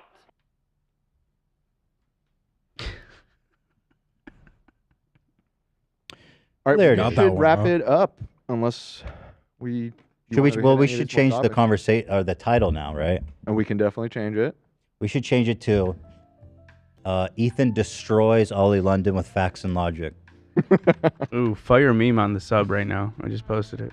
I'm just spitting facts, you know? Do you like the reclaiming the, yo, the Mortal Kombat meme? Oh, we're making our way. Oh, what's his fuck from Fresh and Fit? He's entry he's level. Fire. He should. That's the tutorial level, dude. Yeah. I agree. Ollie was frankly, in terms of like debating, he's at least like pretty smart. He's intelligent. He's well spoken. He knows how to wiggle, and he knows when he's being trapped, 100%. and he knows when to avoid saying dumb shit. So like in terms of the people I've talked to, he's like, I mean, he's a smart guy. Yeah, definitely. So much better than the last two that we've had recently. Yeah, these guys were just fucking dumbasses. Like actually, just like literally just dumb. I don't really want to talk to Ben Shapiro because he's the ultimate of just evading and whatabouting. Debate lord. Yeah, he's like a debate lord. It's pointless. This boy. This boy. Funny meme though. He didn't call me fat, Ollie. I would love to debate coconuts in Barbados. My door is open to him anytime. Oh, no. Coconuts are divorced. I'm not divorced, though. And also, you got to love this phone call, which he goes, it's taken out of context. In what way is this taken out of context? He goes, I do BLM for relevance. So it's basically every time I do a music video, it's like... Is that what you're doing now? Not this time. If it's $1 million, it's £1,000. You so gave him if an I just open keep door releasing to explain. He wouldn't. I mean, I was willing, like, maybe it was. It's just audio. That would be easy to manipulate. said, So how how is was it manipulated? And he just didn't. He said he was going to answer, and he just kind of moved past it. So I don't know. There was so much going on. I wish I drilled him on this harder. What? Yeah. Hasan had the same commentary as us on this phone call. He's like, why the fuck is he breathing so hard? that was my first thought. I think like, why is he out of breath? He must have just done a run or something, I imagine. enough. And then also because I've been a lot on Twitter, there's been so many people talking about me on Twitter because I'm supporting the Black Lives Matter and protests and stuff. So I had 200,000 views on the video. You're not allowed to do that anymore since you're on Tucker, just so you know. Joe. So because of that as well, I'm getting a lot of requests. So it's just, you know, I'm just staying relevant. Staying relevant. In the news, on TV and stuff, because, you know, the more exposure I have, you know, if I'm trending on Twitter or whatever, on TV, then the more cameos I get. More cameos I get. That's the full context right there. That is pretty illuminating audio. So there it is. There is it. There it is. So once again, just there it is. just once again to wrap it up, tomorrow, 12 o'clock, members are getting access to live show tickets, and also the new Teddy Fresh drops coming out tomorrow. Yes. I'm very excited to wear that camp shirt. This is a great drop. I love so many good Oh, ideas. thank you guys. I think it's beautiful. Yeah, I'm really excited about this one. Sure, but there's a post on Instagram, but I don't know if it shows everything. Oh, yeah, and members get a BTS right after the show ends. Oh, yeah. Going up as soon as we go off the air. Assuming it Those overalls are processed. Yeah, it's insane. The overalls are sick, and the Yeah. sweater is so nice. Oh, this Oh, is the just sweater shirt. that's like that? It's So excited. The details in the Love 3D is nuts. Olie London. Olie London. Hope that makes the next compilation of people saying his names. Right. There's a whole lot of them there. Olie London.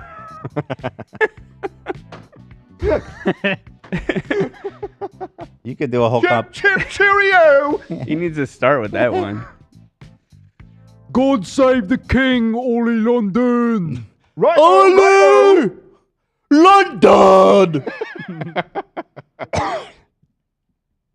Yeah, what a piece of shit, huh? I mean, the lunchbox gotta go. Did you remove it yet? Not yet. No, it's making money. Come on, bro. That's not making money. Nobody's buying that shit. Come on. Let's go have lunch. It's grooming kids. Stop it. That's definitely like a Higo face, right? I mean, the tongue's out. I mean, Yeah, the teeth, I think. 1,000%. The tongue out is sexual. you saw that Belle Delphine one. It's the exact same thing. Yeah. We need to make sure that his friends on the right see this. Because this is fucking disgusting grooming shit. You know? Oh, this is what I like. He goes, I've always had my mouth open like this. That was my favorite part by far. I was like, oh, you look so natural. That was the sweetest Looks moment. just like it. I wish this was clear because this would be perfect for the thumbnail. Oh, true. I always Well, have it my should mouth be if open, you go, like, or I guess maybe it wasn't. No, his connection was. Yeah. Do you like the title, Ethan Destroys Olie London with Facts and Logic? That is the title. Do you like that, or do you think it's like a dead meme? Nah, that meme is still popping. Yeah, I think it's fine. The Facts and Logic? Yeah. It'd be a hostile conversation with Olie London. Yeah, I versus like a that civil. better. Maybe A rude and disrespectful conversation with Olie London. I like hostile better because I wonder if YouTube put the kibosh on that phrase because I it feel was like- just so like. Destroys with facts and logic. That shit is still juicing all over YouTube. Is I it really? doubt it. You could also do like confronting. Confronting That's a Olie banger. London. Yeah, good. I like that. That's my go-to on the highlights. Confronting Olie London. Ethan confronts Olie London. Yeah. Ethan confronts. Or do you like Olie London. hostile? I guess confronts is pretty straight up. Yeah, if you look at these side by side, I mean, there's no question about it. Did you see it? He goes, I don't know what a Higo face is. That was the biggest cap of the fucking century, dude. What the fuck? You tell me you never beat off to a Higo face? You, Olie London?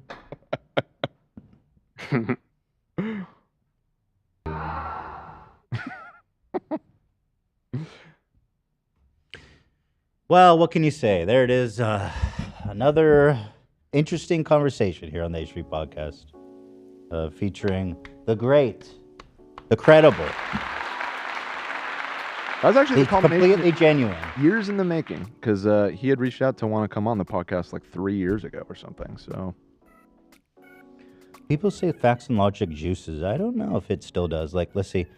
Facts and Logic. Wrap it up. Have a good night. Have a good night.